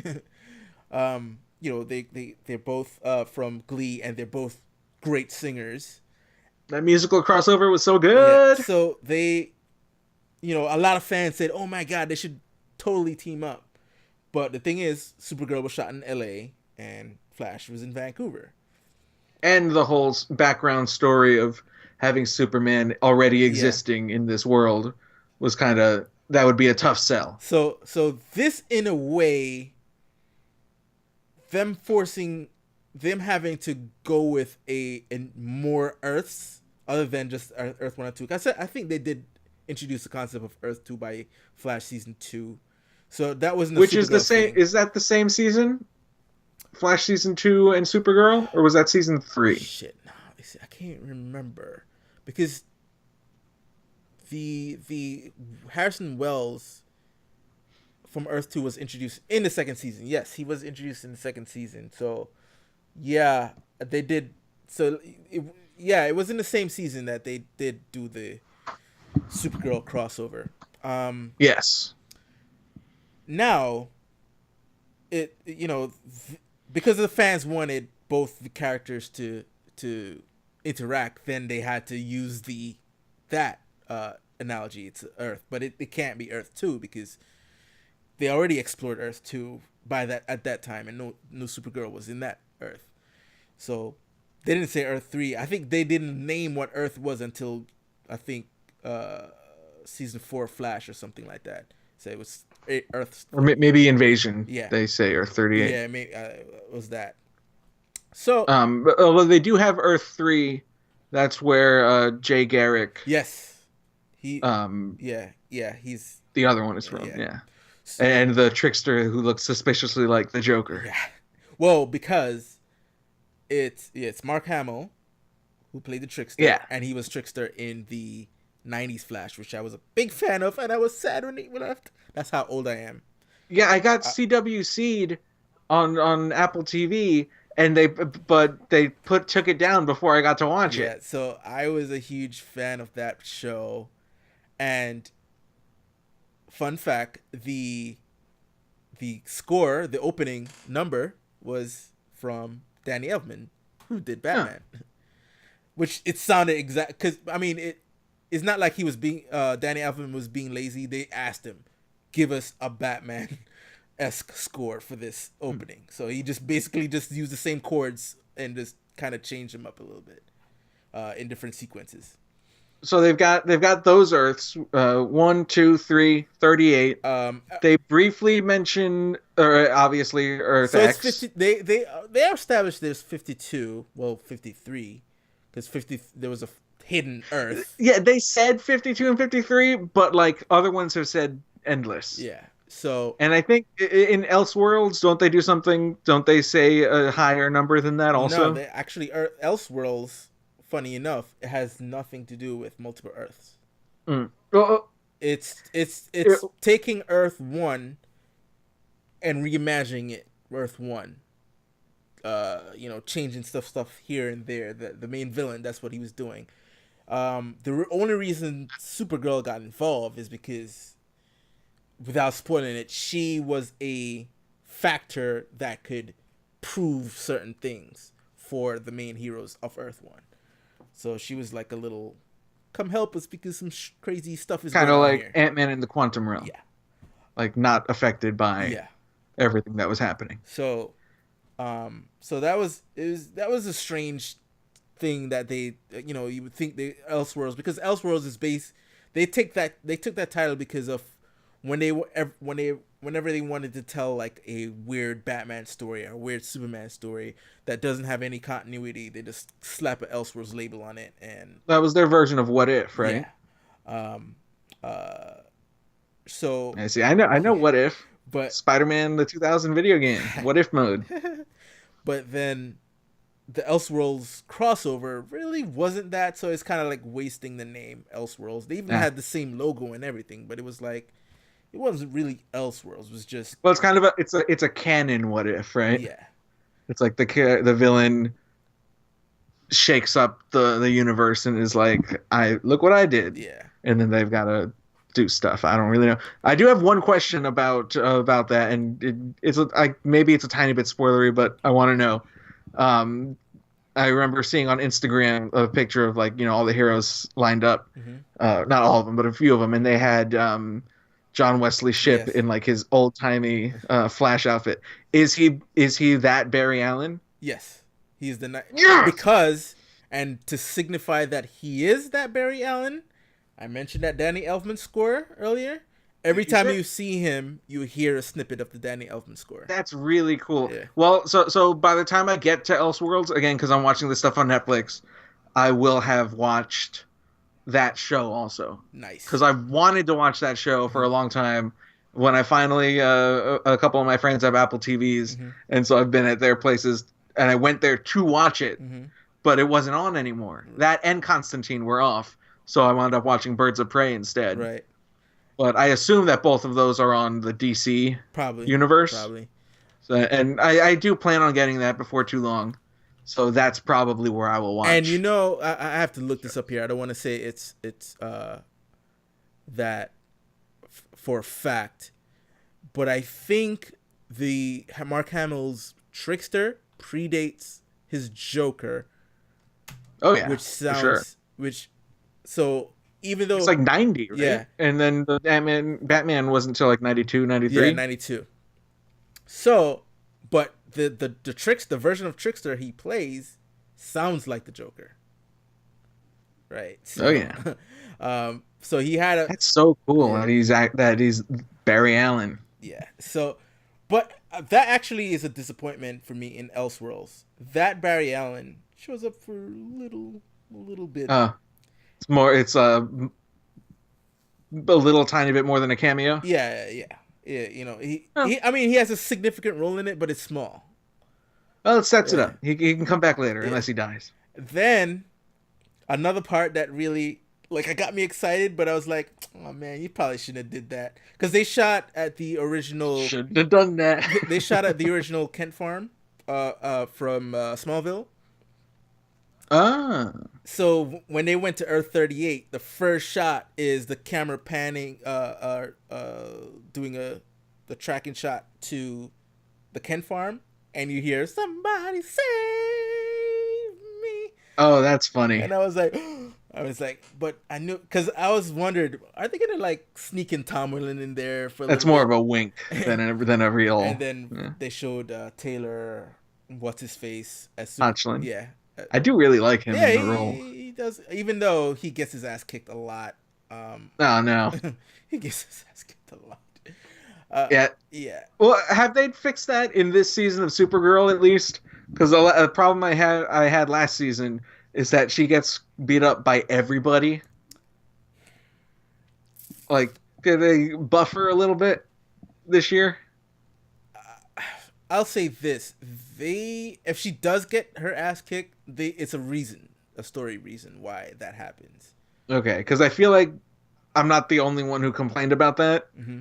Although I don't go complaining on message boards or anything. Right.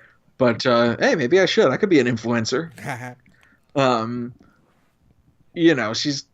She's got, she's not girl, she's Supergirl. Yeah, but they make her way more powerful than Superman, which is blasphemy.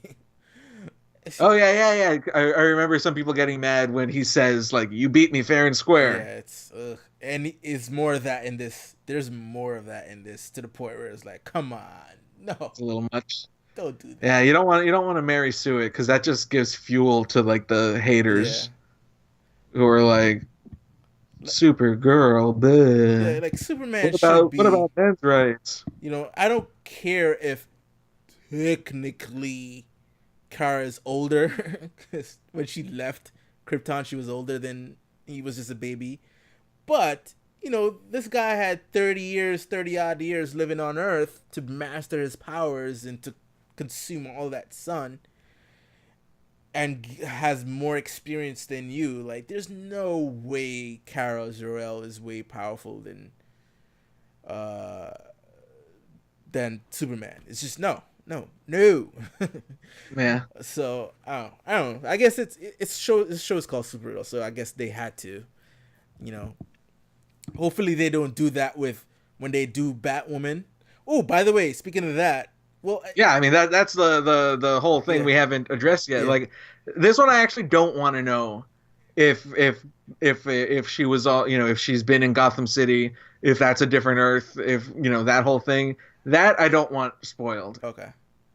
I mean, But I do know that she's gonna have her own show next year, right? And I love Ruby Rose. I think she's such a great. We don't know. They said they were developing one to see if people like her in this, then it'll go forward. I know Do we like her? Some people don't, but I think majority of people liked her. I'm mixed. There were some parts of it where she was like, "Oh, that's pretty cool. I like that." But then there's some parts where cringy acting, like, "Oh, don't do that." Trying to give that stern face is like, don't, no, don't do that, please. But yeah, I mean, how many more ways can they do it? Because Arrow's basically Batman. Yeah. You have like the Ben Affleck, I'm a robot who doesn't know how to act, and you've got like the Michael Keaton, I'm a little bit crazy. Yeah. And then you've got the Christian Bale. But how many more are left? But what I do like, and I think they started to do this earlier on in in Supergirl's show, and then even in Arrow, is that they really started to hint that Batman exists in some form, in whether it's in Supergirl's universe, but then in Arrow they really started to pump up that whole like Batman does exist. And then they come up with some reason why Batman hasn't shown up for at least. Do they come up with a reason? Yes. In Elseworlds? In Elseworlds. Okay. They come up with a reason, not satisfactory, but I can let it slide. Because like they confirm that he exists in Supergirl. Yeah. Toy Man Jr. is always saying like, hey Clark, what about your friend? Yes. And Supergirl talks about her version your friend Superman girl. Yeah. She talks about her version of Batman a lot in Elseworlds. Nice. But the hints in Arrow have been much more subtle, like Harley Quinn popping up. Yeah, but they've pushed it now. It's like in Elseworlds or this season in general. In this season to Elseworlds. In this season it started small, and as it went closer to Elseworlds, like basically name dropping him now. They don't care. Kind of like the closest off the top of my head is like they mentioned Wayne Corp in like the newspaper from the future in The Flash. Yeah. And when Overwatch is coming up with her code name, she suggests Oracle, and he's like, "You can't. It's taken." Yeah. And I think at one point early in the season, before the Elseworlds, they talked about Gotham City. They name drop Gotham City, and then they name drop. And there's one in The Flash when Cisco, someone says like we should put Cisco says we should put a spotlight and project your symbol into the clouds. He's like, or no, he actually does it. Like they put something in, they do a bat signal, I think, and the Flash is like, that's a good idea. How'd you come up with that? And he's like, I read it in a comic book. But it's official now with this Elseworld, Batman exists. Cool. Man, I'm so bummed that I'm a season behind, but I love watching it at my own pace. Mm-hmm. But it's like right now is when I'm like, I wish I paid, $800 a month for cable. Right. Or however much it costs. But geez, that's expensive. It's not $800, obviously. Mm-hmm. But, if I gotta wait, I gotta wait. Yeah.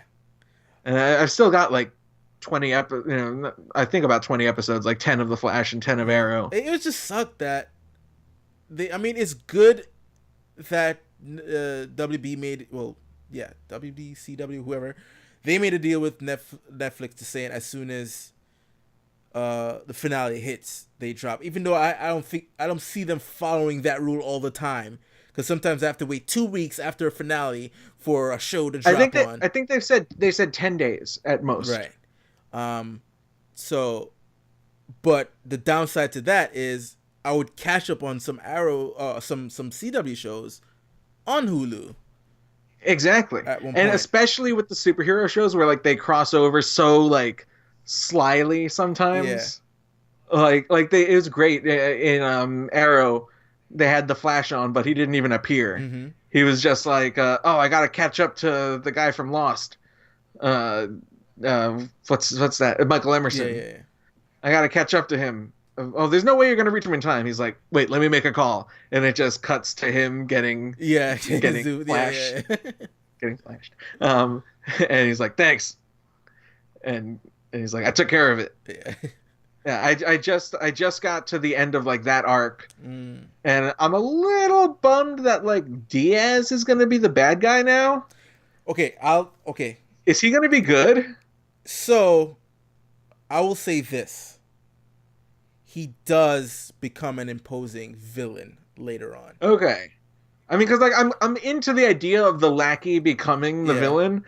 But I'm like, of all the lackeys that they showed, I like that actor though. I forgot his name. Yeah, I do like him. I don't know what I know him from, but I've seen him around. He's from Fringe. Did you ever watch Fringe? A little bit here and there. Yeah, he was one of the FBI agents from Fringe. He is from. He had a small stint in Agents of Shield, as a member of the other Shield. What else? Yeah, he's been all over. I think that's next year's crossover. Yeah, Arrowverse meets Agents of Shield. If only, right? So to touch more on what the next crossover is, I think the idea, my theory, the idea for doing a Crisis on Infinite Earth is that CW wants to uncomplicate things with the whole Earth 38, Earth this, Earth that, and then just make one Earth. Let them really cross over. And just make it one Earth. So Superman exists in the Arrowverse. Black Lightning. Yeah, Black Lightning exists in the Arrowverse. Give Black Lightning a little bit more money in its budget. Yeah. And season 1 is so good, but at times it's so cheap. And I think, by the time that comes around, I think there will be a Batwoman show. Not sure if a Batman is gonna show up, because there is a Batman in Titan, but it's only like a shadowy figure. They make him look more of like a pedophile than a damn. Because it's like you'll see him in the shadow, just looking at the kid, at Robin, just from the shadows. Like, that's so creepy, man. Like, Bruce Wayne doesn't do that. I mean, he is though. He's totally a pedophile. You know how I feel about Batman. He's all the bad things. Not. He's just a dude that he sympathizes with orphans. Boy. He kidnapped a 12-year-old orphan, made him his sidekick, and didn't even give him pants. Oh, right. That's child endangerment, and he's gonna catch a cold. Well, go with the Batman Forever version, and you'll be more acceptable. You know how I feel about Batman Forever. Chris O'Donnell was a grown-ass man. You know I love Chris O'Donnell and Val Kilmer as Batman and Robin. Go with that, and you'll be fine. They are perfectly cast, and I'm not even joking. Oh, man. I guess Joel Schumacher is the one that ruined that movie, I guess. No, it's the next one. Batman Forever's fine. Except I do. I actually liked Forever. I think the consensus is it started from Forever. Yeah, I mean, there's stuff in Forever that Two-Face really drops the ball. He's basically the Joker. Yeah, he could have been. He should have been like a henchman of the Riddler. Yeah, I don't know. Were they supposed to go with Billy D. Williams, and they couldn't get him, or he just didn't? No, he had pay or play. Oh. So he was gonna get paid whether he was in the movie or not, right? Which is an incentive to put him in the movie, because it was a role that he really wanted to play. Right. But they decided to go in a different direction with the character, and he was out, so he got paid anyway. And so did Damon Wayans. Yes. Yeah, that story. Yeah. That's so crazy. That would have been cool. That was when Tim Burton was still attached, right? Damon Wayans. Yeah. Yeah. Mm-hmm. Damn it, man! I would have loved to see that version. Yeah, like I would love for like these directors. These are comic book movies, and when they don't get their movies made, they should make them comics. Yeah. They did that with RoboCop 2. RoboCop 2, Frank Miller, right? Yeah. Like Zack Snyder should write Justice League, comic book version of Justice League. They should just release the damn Snyder cut. No, I'm just kidding. There is no Snyder cut. You know it. It's a myth. I think there is. There's too many people saying that there is. I'm talking about people who worked on it. Well, yeah, I mean, there's an assembly cut, which is Yeah. probably like 4 hours long and a Yeah. mess. Like the assembly cut of Alien 3. Because the composer said he did work on it. Wait, Junkie XL? Yeah, Junkie XL said he has. All right, this is you're not gonna like this. What? I didn't ask him. You didn't. I interviewed him like last week. And you didn't ask him? Didn't ask him. Why didn't you? I asked him a couple. Because I was interviewing about Mortal Engines. Got it. I asked him a bunch of other stuff. I did ask him about Superman's theme in that, not like the Hans Zimmer theme, but like the piano and guitar theme. Right. We talked about that for a minute. It's in the interview. You can read it on ScreenRant.com right now. Mm-hmm. But I did not ask him about composing music for Justice League. Did not even cross my mind. Did you bring up Alita? Because he's doing the music for that as well. It's in the story, but I didn't ask him about it. Okay. But he is one of my favorite film composers. Yeah, that Mad Max is woo. Yeah, and it's funny because he said, was Mad Max his first? Or no, he's been around. Because first feature score though. Because I know he did 300 Rise of an Empire before that. Right. Okay. Yeah. Because I know I watched the interview with him where he's been, for those who don't know him, big recording artist. And he's got his own, he's got a show practically on YouTube. Yeah. Where he talks about composing different themes, which is really, really informative if you're into that stuff. And he basically wanted to get into the film composing business and he made himself available for that. I did see, because there was a documentary about film composition. You had different composers offering their insight on composing music, and when it came to him, now you listen to the Mad Max theme. I forgot what it was, Brothers in Arms, I think it was the name of the track. It sounds so orchestral, like loud, like everything is like a big drum session with big chorals. Everything is sampled. Everything in that score is a sample. There was never a because he has probably one of the hugest libraries of instruments in his computer, and everything flows into his keyboard. And when he did the beat, the drum beat, the bass line, it was on his keyboard. It was like it was on his keyboard. I was like, holy shit, that was amazing. And then another Steve Jablonsky's another guy I liked. I mean, say what you will about the Transformers movies, I do like the score. And that guy, he was showing you, giving you samples of the score from some of the movies, even the ones that I hated, and it was like, that sounds so epic. That music belongs to a different movie, man. Come on, give me that. But one last thing about Junkie XL. In the interview, he talks about, I won't say what he says, so you have to read it yourself. Give me those views, those clicks. He talks about the difference between composing for Mad Max specifically and Mortal Engines. Right. About, they're both car movies with big chases in the desert, but he approached the score completely differently in both movies. So, there's a little taste. The first one's free. Yeah, that's cool. That's cool. But yeah, so going back to Crysis, I think Crysis, their main goal is to streamline their DC TV universe. Now, a lot of people are speculating, could they possibly want to merge the DC movie universe and TV universe? I doubt it, but that could be a possibility.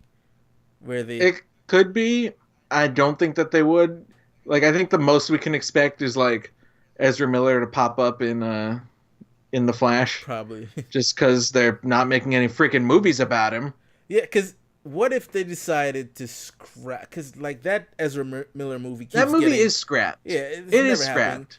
A lot of people Ezra Miller. I believe that it's happening, but as of right now, it is scrapped. Ezra Miller his Flash is not as beloved as Grant Gustin's, right? Like Yeah, he's Grant Gustin's competing. great. He's competing with Grant Gustin, and it's like, does it come to a point where DC just says, you know what, we have a famous Flash, Grant Gustin. Let's just make him part of the DC EU or whatever they're gonna call it. You know, I think that in maybe instead of that, because that could also cause some infighting. Right. Like, you know, it depends on where the DCEU is in a couple of years, but make the next crossover a movie. I thought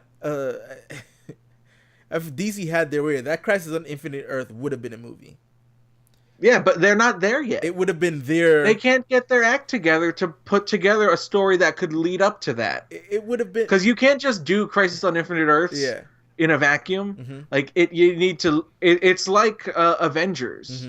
You know, you have to lead up to it, and then you have to build off of it. It's like the TV universe is beating them to every punch. I'm sure they wanted to do a Flashpoint at some point. They did. Like, wasn't the Flash solo movie gonna be a Flashpoint?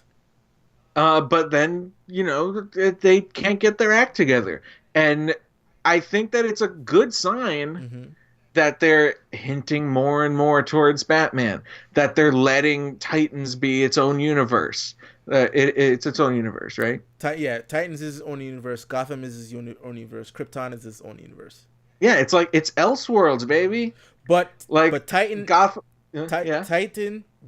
has a shared universe with Swamp Thing and Doom Patrol, which is going to be their like that's DC like universe. How cool is that? Yeah. That there are 3 live action shared universes in DC. Yeah. Like, they need to own that and say, look at all the crazy stuff we can do. We can do anything. There's a DC for every flavor. If you want something that's like adult and edgy, you watch Titans and Swamp Thing and whatever you just said, Doctor Doom. Doom Patrol. Yeah. And if you want movies that are like really expensive and sometimes kind of shitty, then you watch the DCEU movies. And I joke, I jest. And if you want something that's like friggin' awesome, but also sometimes has really clunky dialogue, then you watch the CW shows. Yeah. Like, I love them, but sometimes it's like, oh my god, Iris, who wrote that? What are you saying? And I love you, Iris. You're great, but sometimes, sometimes it doesn't handle its diversity very well. Yeah. Like, even in Crisis on Earth X, which I loved so much, like the Jefferson is like, you know, I'm black, so I dislike Nazis. It's like, yes, we know, Jefferson. We all dislike Nazis. But, you know, the point is that, like, it's all there, and they can all have Superman, and it doesn't dilute Superman. Right. They can all have Batman, and Batman is no less special. And they can all have the Flash, and we can understand that they're not the same version of the Flash. We're not as dumb as WB executives think we are. You know what? For Batman, right? I think Batman... I want to say Batman has almost exhausted his time on the big screen. I think he needs to be on the small screen. I think to see the Batman that we've all read throughout the years in the comics, to see his minor villains to his big villains, because the nature of movies, right? You have to. It's a reason you would have to. You have to defend why you would spend so much money on a movie, and you have to have something that is easily digestible to a massive audience. So you've seen Joker twice now in the movies, well, 3 times if you count Jared Leto, and you know, if you look at Nolan's Batman movies, they're really big spectacle films, epic films that have big villains. You know, I guess the smallest villain you could say is Ra's al Ghul, or Scarecrow. Well, because Scarecrow is a lot more famous than Ra's al Ghul, but Scarecrow played. I didn't know who either of them were when I was a kid and I first saw that movie. Right. I didn't know who either of those characters were, and I remember not liking that. I was 12. What was that? 2004, 2005. So I was like 13. Yeah. So I was 14 already when I saw that. Right.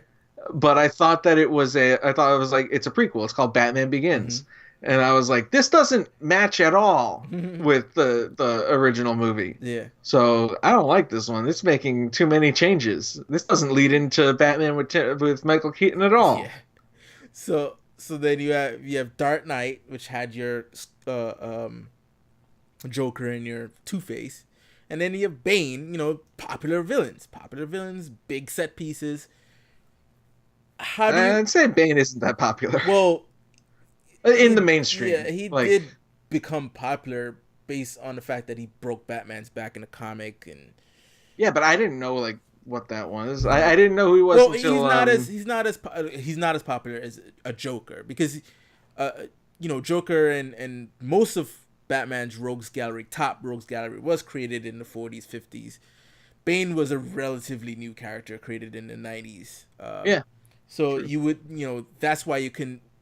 A lot of people they made him white. Yeah. So, freaking Brits. So it's funny. I started. His mask is a luchador mask. I started reading again because when I was reading, I wasn't too much into comics when that comic was coming out. What Nightfall? Nightfall. Like I read an issue here and there. I've never read some issues I missed. I do have the omnibus, all three. You're gonna have to let. I need to borrow some of your comics because I haven't read any Batman except for The Dark Knight Returns and Strikes Again. So the book opens with his origin tale, right, of him, and Dark Knight Rises does touch on it a little bit, that he was born in prison and raised in prison, but the book was a little bit more harsher on his upbringing and just how it just crafted him into this big thing, and it showed how he became smart because he had one of the prisoners teach him how to read and write. He had experiments done to him, so that's how he got the venom pumped into him. It was a dark origin tale for him, and when I was reading it, I was like, oh my god, this needs to be done again, but obviously don't do it again in the movies. Just do a television show. Put him against Batwoman. I don't know. No, I don't want Batwoman taking away Batman's good stories. I don't want them. I'm sorry. That's just gonna happen. Yeah, I don't want them. That's gonna be the case. I don't want them to do like what they did with Arrow, where they just took all of Batman's villains and made. I want them. Okay, perfect. Weirdly, this is what I want to happen, even though it would be sad. Right. But cancel one of the shows. I don't know which one. Probably Arrow. Well, one of them will probably get canceled because of because of the Crisis. Maybe, you cancel the show, but you take all of its characters and put them in the other shows. Arrow's canceled, but Arrow is still a driving force of the Arrowverse. Right. Or the Flash gets canceled, but the Flash is still on every show. I think they do it on Legends of Tomorrow. Well, it was so great. Wally West is I want to go find myself, and then at the end of Legends of Tomorrow, one of the episodes, Rip Hunter goes to a monastery and is like, "Hey, Wally West," and he's like, "Hey, I'm finding myself," and he's like, "I need your help." Yeah, that's awesome. It's almost you know what, the version of Wally West in Legends. Completely different. He acts completely different. He's a lot more Zen man. Well, because he was in the monastery. He taught himself Zen. Yeah. In 3 weeks. Yeah, so that's how long it takes, I think. Probably. All of that new age mumbo jumbo, it's all nonsense. That was just a joke, but also, whatever. Who cares? I just hope that if they do greenlight Batwoman, it's not let's make it a Batman show, because the Batwoman actually has her own comic, so you can just do her show, do her. Yeah, I know very little about that character. Yeah. She's not Batman's cousin, right? She is Batman's cousin. Oh, come on, Kate Kane. Yeah, it's a character that was introduced pre-Crisis, then was retconned, and then came back in after Infinite Crisis.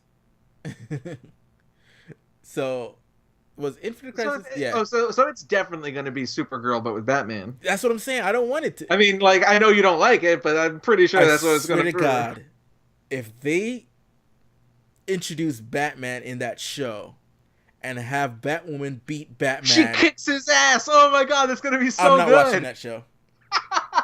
I'm like, nope, nope, nope. Oh man, like I'm not one of those guys who talk about Mary Sue this and that, or feminism, blah blah blah. I don't care. I don't care. Give me Ray. I don't care. You know what I'm saying? That is so awesome. I don't. Look, I don't buy into any of that shit. As long as it's a good story, I'm into it. But if you disrespect Batman like that, I'm done with you.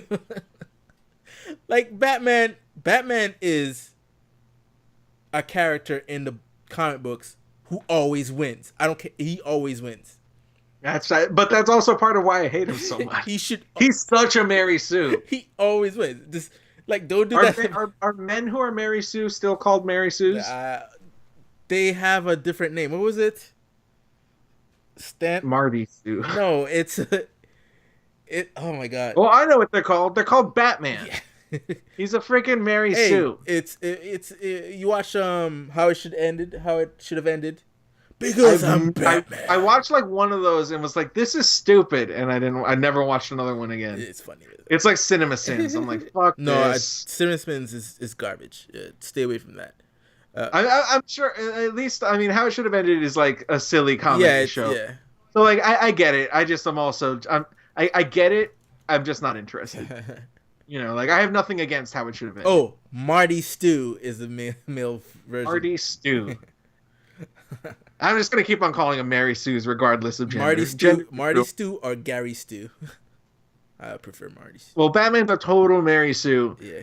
And like the fact that he consistently is always fighting Superman to a standstill. It's like he's a Mary Sue. There's no other way to describe it. Oh, he's just that good. But that freaking Batman Arkham Asylum. You built a Bat Cave in Arkham? Hey, it's me. Shut up, Batman. But you know what though? Let's take Batman versus Superman out of it, where there's clearly a good amount of time Superman could have just like bam and he's done. I would say all the times he's tussled with Batman in the comics, you could see how Batman could win. Like Dark Knight Returns, Superman just got a nuclear blast to the face, so he wasn't on top of his game. Definitely, weakened. Yeah, so that combined with I think, and still pretty much wins. Yeah, I think right. No, it was Batman who wins. He delivers the line, "I want you to win all your days, and nights. I want you to know it was my fingers around your neck and I beat you," whatever. You know that line. Right, and then he has his heart attack. Yeah. Which may be fake.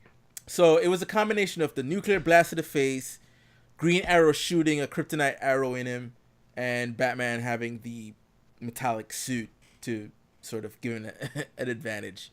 So that was one time I can remember him fighting Superman and Batman fighting.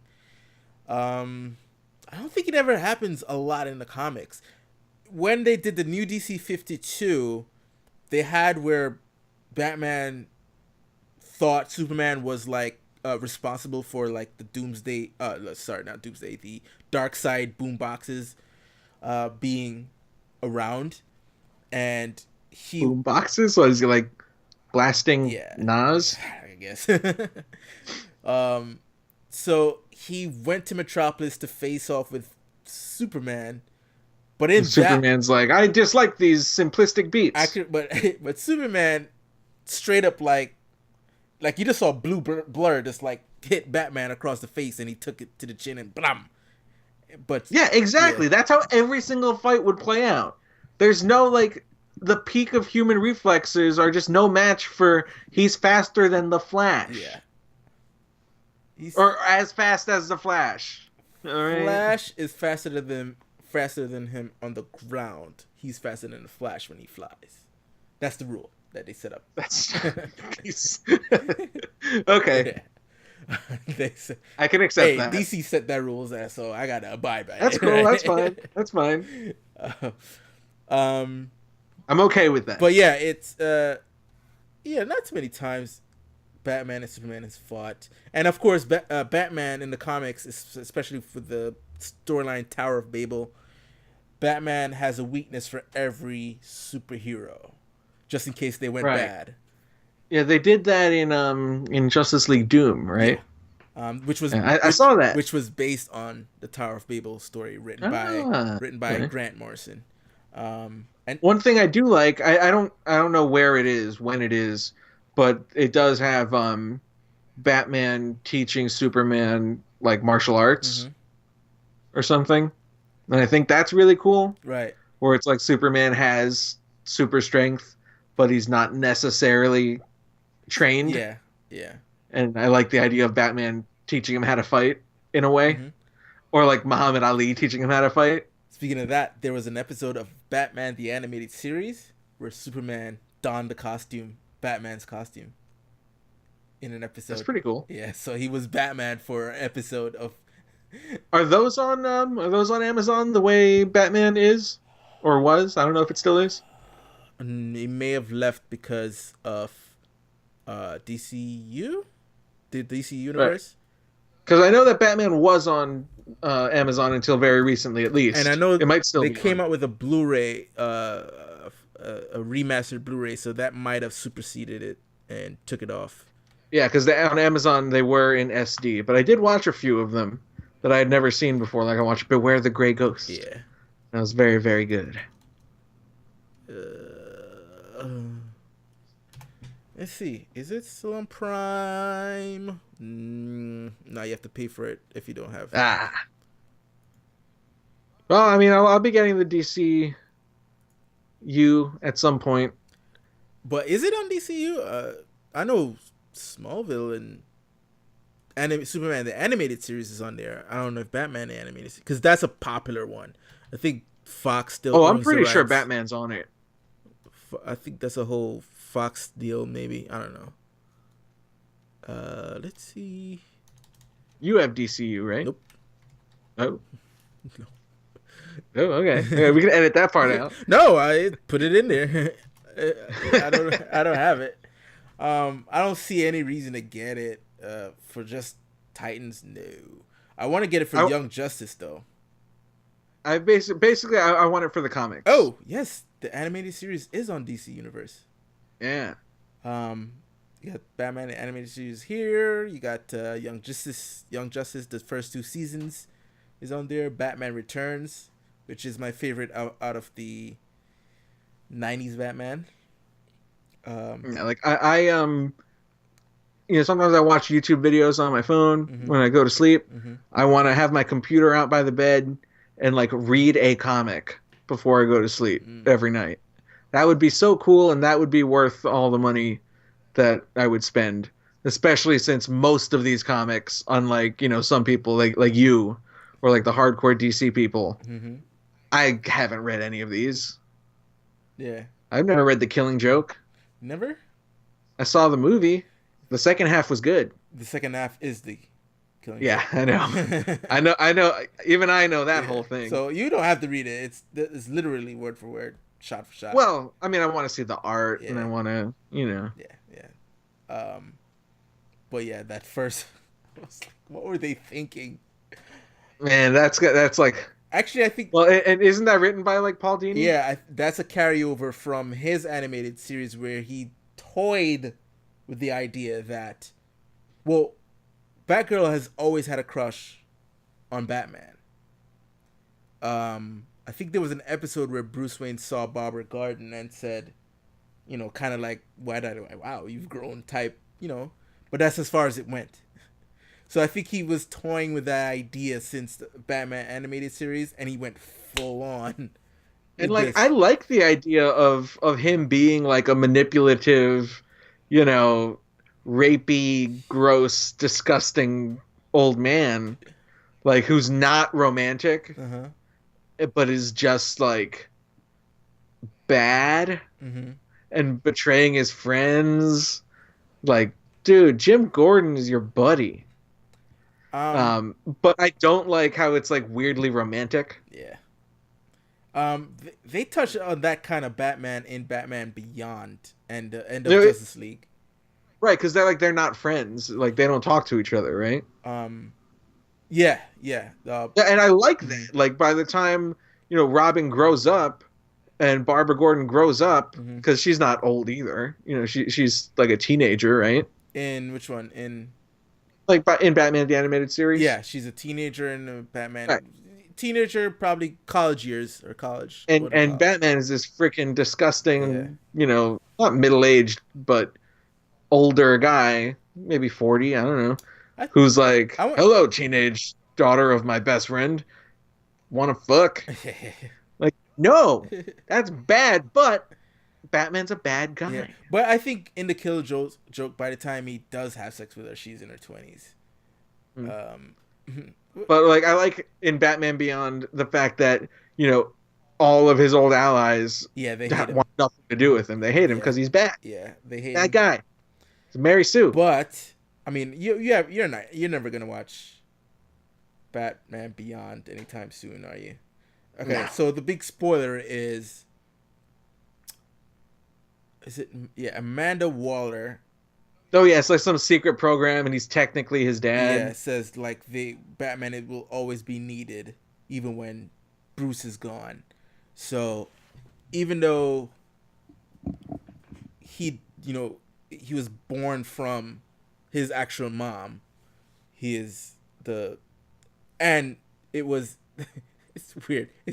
So his actual dad did have sex with his mom and conceived. But like they switched they took his sperm out. Yeah, it's the sperm. He's infused with Batman's DNA, so when he does ejaculate into his mom, it's really Bruce's baby, including That's so dumb. Including Terry McGinnis' brother. So it's really he has 2 children. That's so dumb. Not just because it's like gross, but also, Batman is not Batman because of his DNA. He's Batman because his parents got killed. Yeah. And he's Batman for a million other reasons. I guess her excuse... Although I can see Amanda Waller doing that because she's a freaking crazy lunatic as well. Yeah. Like she and Batman are the one true pairing. Yes. Because they're both manipulative sociopaths. They are. Like Batman, first of all, he has 4 Robins. Dick Grayson, Jason Todd, Tim Drake, and most recently Damian Wayne, his own son. Oh, right. But to be fair, his son wasn't his fault. His mom trained him to be an assassin. So Talia. So 4. Or Catwoman, I don't know which one. It's Talia. Ah, okay. So it's 4 Robins. He has had a crew called the Outsiders, which he manipulated to be his goon squad. Golden. What else? He's a bad guy. He is. You know what? Gotham is still a shithole. I'm wondering. It's because of him. That would be a good storyline, Metropolis is great. What would happen? Of the future. What would happen if Bruce says, "Fuck it, I'm just gonna run Gotham." He becomes like a crime boss. Run Gotham, and then all the heroes are saying, "No, you can't do that." So he has to fight them all. I think he could beat them all, and then make Gotham. Because number one, he'll have the wealth to sort of fortify Gotham. Oh my God, he becomes Gotham's Donald Trump. Yes. We're building a wall around Gotham to keep Metropolis out. Yes. Holy cow. You've got to write that. Superman tries to come in. It's like a bunch of kryptonite blasters. No aliens allowed.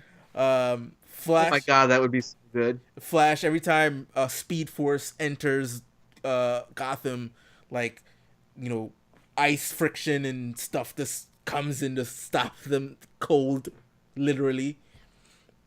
And he makes deals with some of the lesser violent criminals and said, okay, I'll pay you this much money to be my eyes and ears and muscle. Yeah, like they become like the enforcers, and Yeah, he's like, you can take your cut as long as you don't, do anything that I would beat you up because for. they're always doing Superman stories when he is the villain, like Ultraman in the Crisis of And injustice.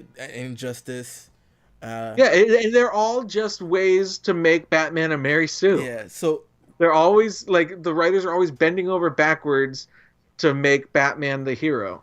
we need to do. Obviously, DC would want you to have a fail safe so they can turn that Elsewhere. back around. But I want to figure out a way you can make it in canon that he does become bad. Do it. Write it. Make it a movie. Right. I'll be Robin. What could make him go bad? I guess kill No, but Damian died at one point and he didn't go bad. What could make this guy? They all die. Well, he just gets fed up. Maybe Commissioner Gordon dies of old age.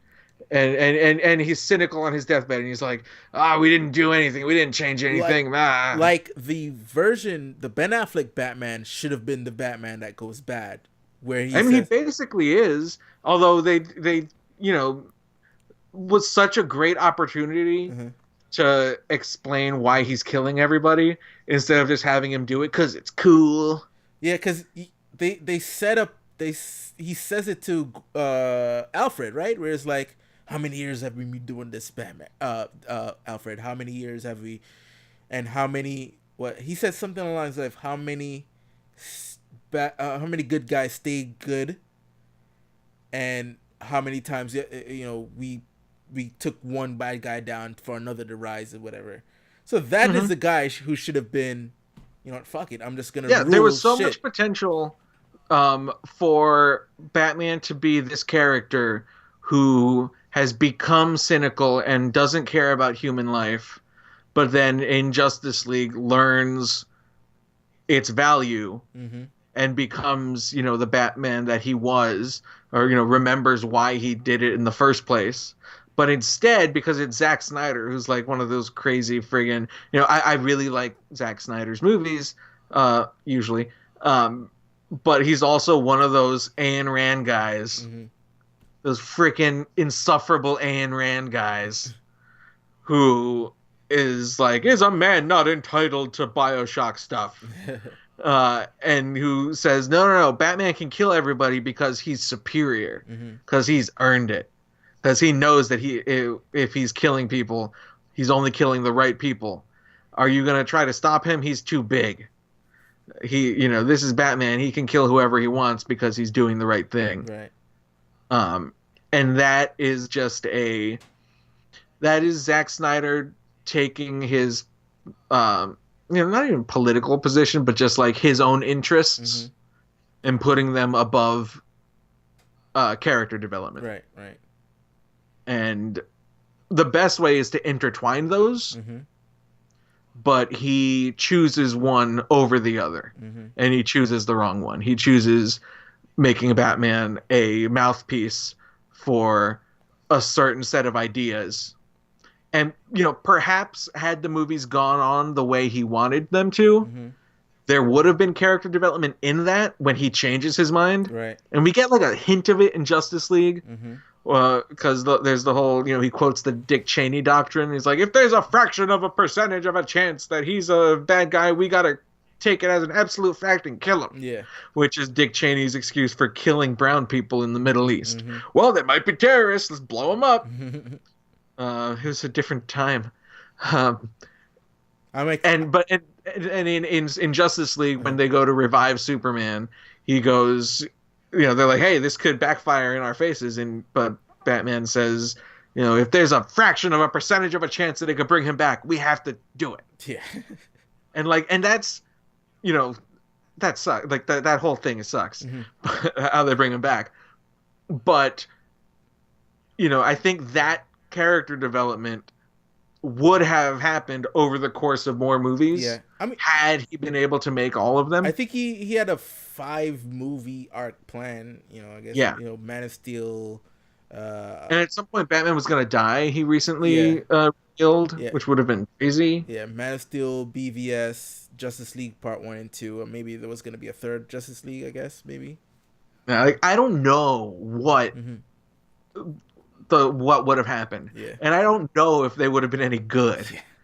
But I would like to know.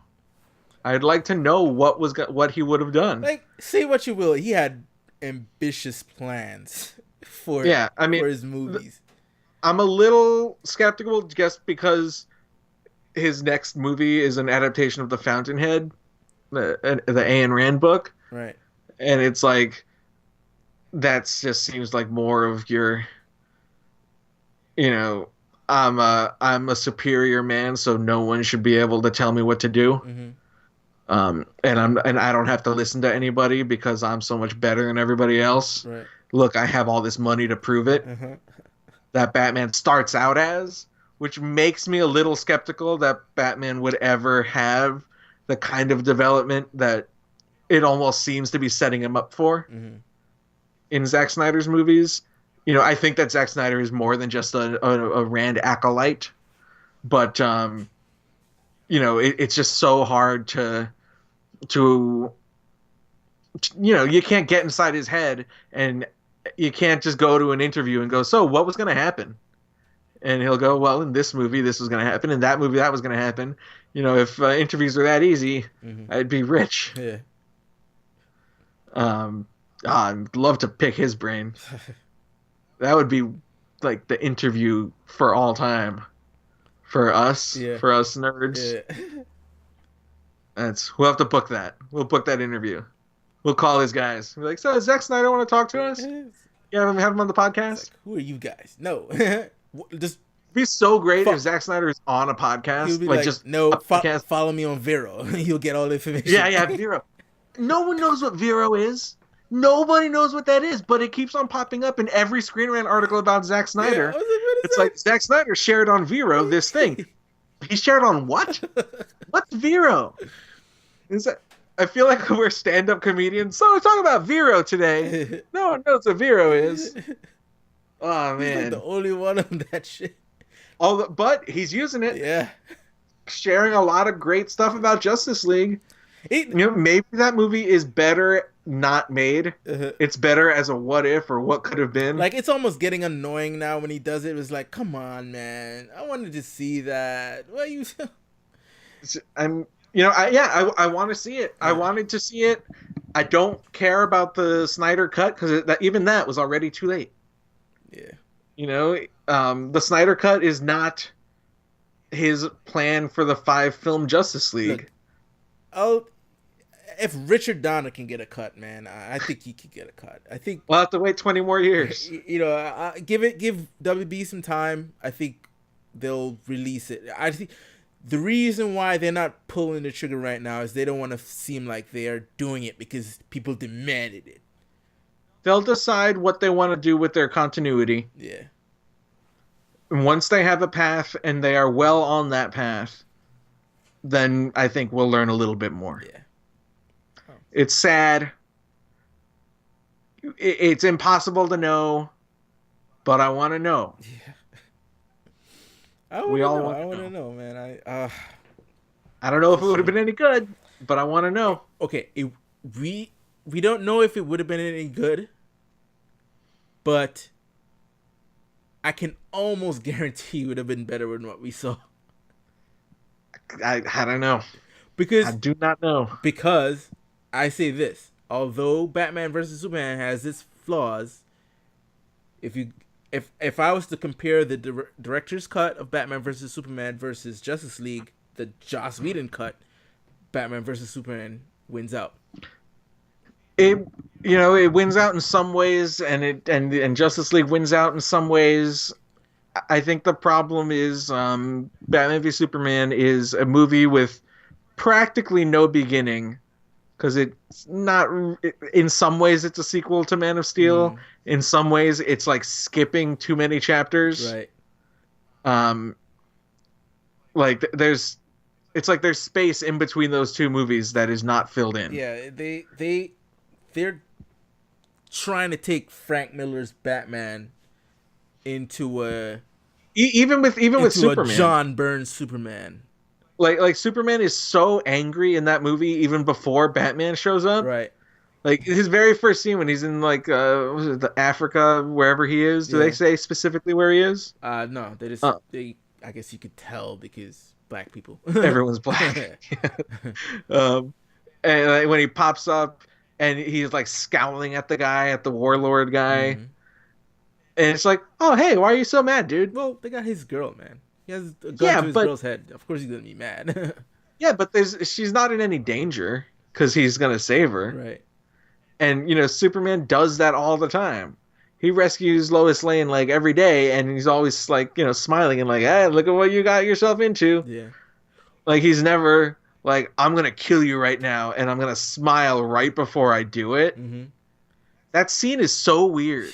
She's like, she like she's all tense and she loosens up because she knows he's gonna kill that guy, and she kind of like relaxes, Mm-hmm. and then he gets like this violent scowl on his face where he's like, "Oh yeah, baby, I'm gonna kill this. I'm gonna kill this guy for you, and it's gonna make me so hot." He may not have died because he could have grabbed him, right?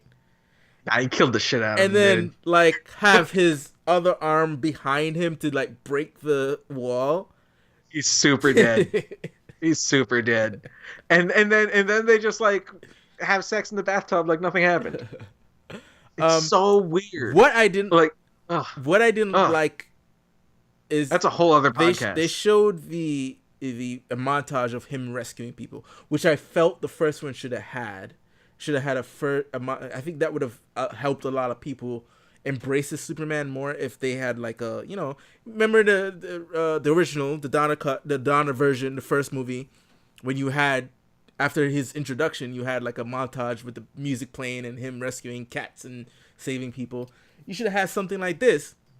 That should have been the opening titles of Batman v Superman, instead of his mom and dad getting killed like we've seen a million times already. Yeah. Like Zack Snyder, even if you think he's the worst director in the world, you love his opening titles. Yeah. He's the best at doing those. Watchmen, oh my god, that scene deserves an Oscar. But so you had him rescuing people, a montage of him rescuing people in this movie, but you had it with a somber, slow. Is it even a montage? Isn't it just? Oh yeah. There's like the space shuttle, and then no, it was a montage where you had different news personalities discussing the merits of having Superman around. So like you had your Neil Tyson, whatever. Yeah. Oh boy. That's unfortunate now. Boy. You have that guy. You have another one too. Neil. You have another one too that just got hit. The other guy. Oh no. Who? No, the other guy. What was his name? Bill Cosby. No. Kevin Spacey. It's a news anchor guy. The guy who asked Holly Hunter, should there be a Superman? Didn't he get pinched for some accusations as well too? Well, it's not Matt Lauer, is it? No. Oh, Charlie Rose. Yes. Didn't he get hit? Yeah. Zach. Oh boy. That movie has not aged well, apparently. The only person that's next to get hit is Bill Maher. He was in the where he talked about how Superman doesn't believe in America. He is, right? He's in Batman v Superman, yeah. Right? See, it's funny. He's also in Iron Man 3, Crossing the Lanes. Is it Bill Maher or was it Stephen Colbert? No, it is Bill Maher. Yeah, no, it's Jon Stewart. Yes, he was doing the Daily Show at that time, wasn't he? Yeah, and they show him on like the guy in Gotham is watching him on his little TV, right? Yeah. Right. And I was like, I remembered Bill Maher in a superhero movie, but it was Iron Man 3. Okay. Yeah. I think that Bill Maher gets in a lot of trouble for a lot of things that he says. Mm-hmm. I don't think, having watched a lot of his show, mm-hmm. I don't think that he disrespects women. Right. the way he talks about them, I feel like always comes from a place of respect. Mm-hmm. But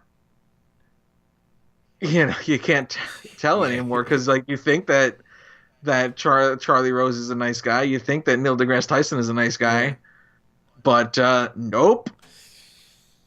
God damn. Although I suppose the jury's still out on Neil deGrasse Tyson. They're investigating currently. Mm-hmm. He gave a surprisingly combative but reasonably defensible statement. Mm-hmm. Um, we'll see what happens once the investigation ends on that. Yeah. I don't want to declare him innocent or guilty. We'll see what happens. Mm-hmm. And see what further statements he makes. We'll see. Oh boy. Oh man. Come on, Neil. Global warming is such a huge issue, and you doing this is not good for the cause. Well, wasn't one of them like back in the days too, when that was like the worst one was definitely back in the days, and it may be a George Takei situation. Yeah, where it's just like, hey, it's the 70s. It's the 70s, man. Get with the program. Well, not even that. I think it might be a George Takei situation in that was a bad date. That memory and that the recollection of which kind of turned it into something that it wasn't. Yeah. I don't know. Mm-hmm. We'll see. I'm not saying that I don't believe his accusers. Mm-hmm. I do believe them. But we'll see further statements. Like George Takei's accuser he believed what he was saying until he thought about it and was like, you know what? Yeah. I was actually incorrect. Yeah. And they apologized and kind of, made peace. And George Takei is cool again. Yeah, he almost ruined George Takei's career. Oh my God, man. Yeah, and if George Takei had really been, a bad dude, he would have deserved it. Mm-hmm. Would have been like, fuck you, George Takei. But instead it's like, oh, George, hey, sometimes you have a bad date. But, you can have a bad date, but if you get raped, you don't go, you had a bad date. Yeah. It's like, no, those are two very different things. Yeah. This podcast just took a turn. Anyway, I think we've exhausted everything we wanted to talk about. It was a good discussion. Mainly Superman. I think I'm calling this one the Superman episode. Deservedly so. I love Superman. I really want the best for Superman. I want to see a good Superman movie. I want to see Henry Cavill get a chance to do a good Superman movie, because he deserves it. Yeah, I do believe he's a good. I said it before and I said it again. It's maybe blasphemous, but I don't care. I think he's better than Christopher Reeves. He's great. I love Christopher Reeves. Don't get me wrong. It's not like I'm saying Christopher Reeves is a bad Superman. I think George Reeves is your guy. George Reeves. Well, I like to say. Overall, George Reeves is my favorite. Mm-hmm. But Superman is this like three.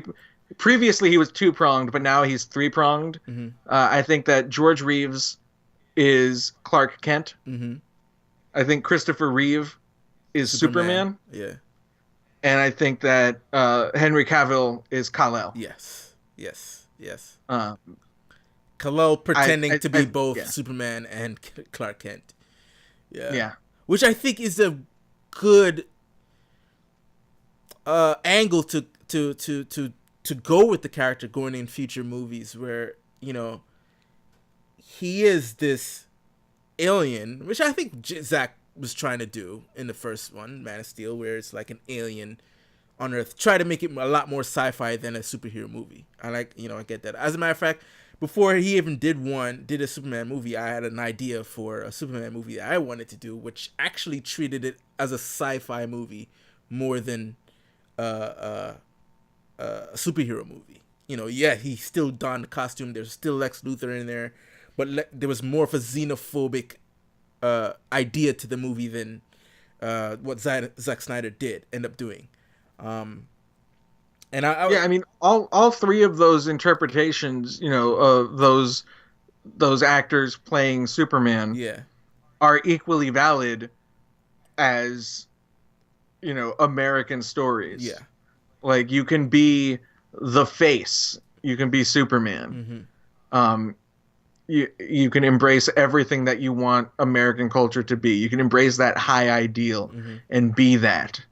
And you can be Clark Kent, Mm-hmm. uh, George Reeves version, and be the man, Mm-hmm. uh, the human being, the American. And when the going gets tough, he becomes Superman and saves the day. Yeah, yeah, And you can be the Henry Cavill version, who you don't know who you are. mm-hmm. You come from a culture that you don't understand, and in some ways I identify with that, Mm-hmm. because I'm first generation on my mom's side from Honduras. Right. And it's like, I don't speak Spanish. I know very little about the culture. I don't want to go back there because everyone gets killed. Mm-hmm. um, yeah, I've never been there, Right. to Honduras, but I still carry I identify as being an English speaking Latino, Mm-hmm. but my dad is super white, hence this, Yeah. um, which in some ways makes me feel very lucky, Mm-hmm. because things like, I'd be a different person if I were darker like my mom, Right. you know, if I were more Kryptonian. Yeah.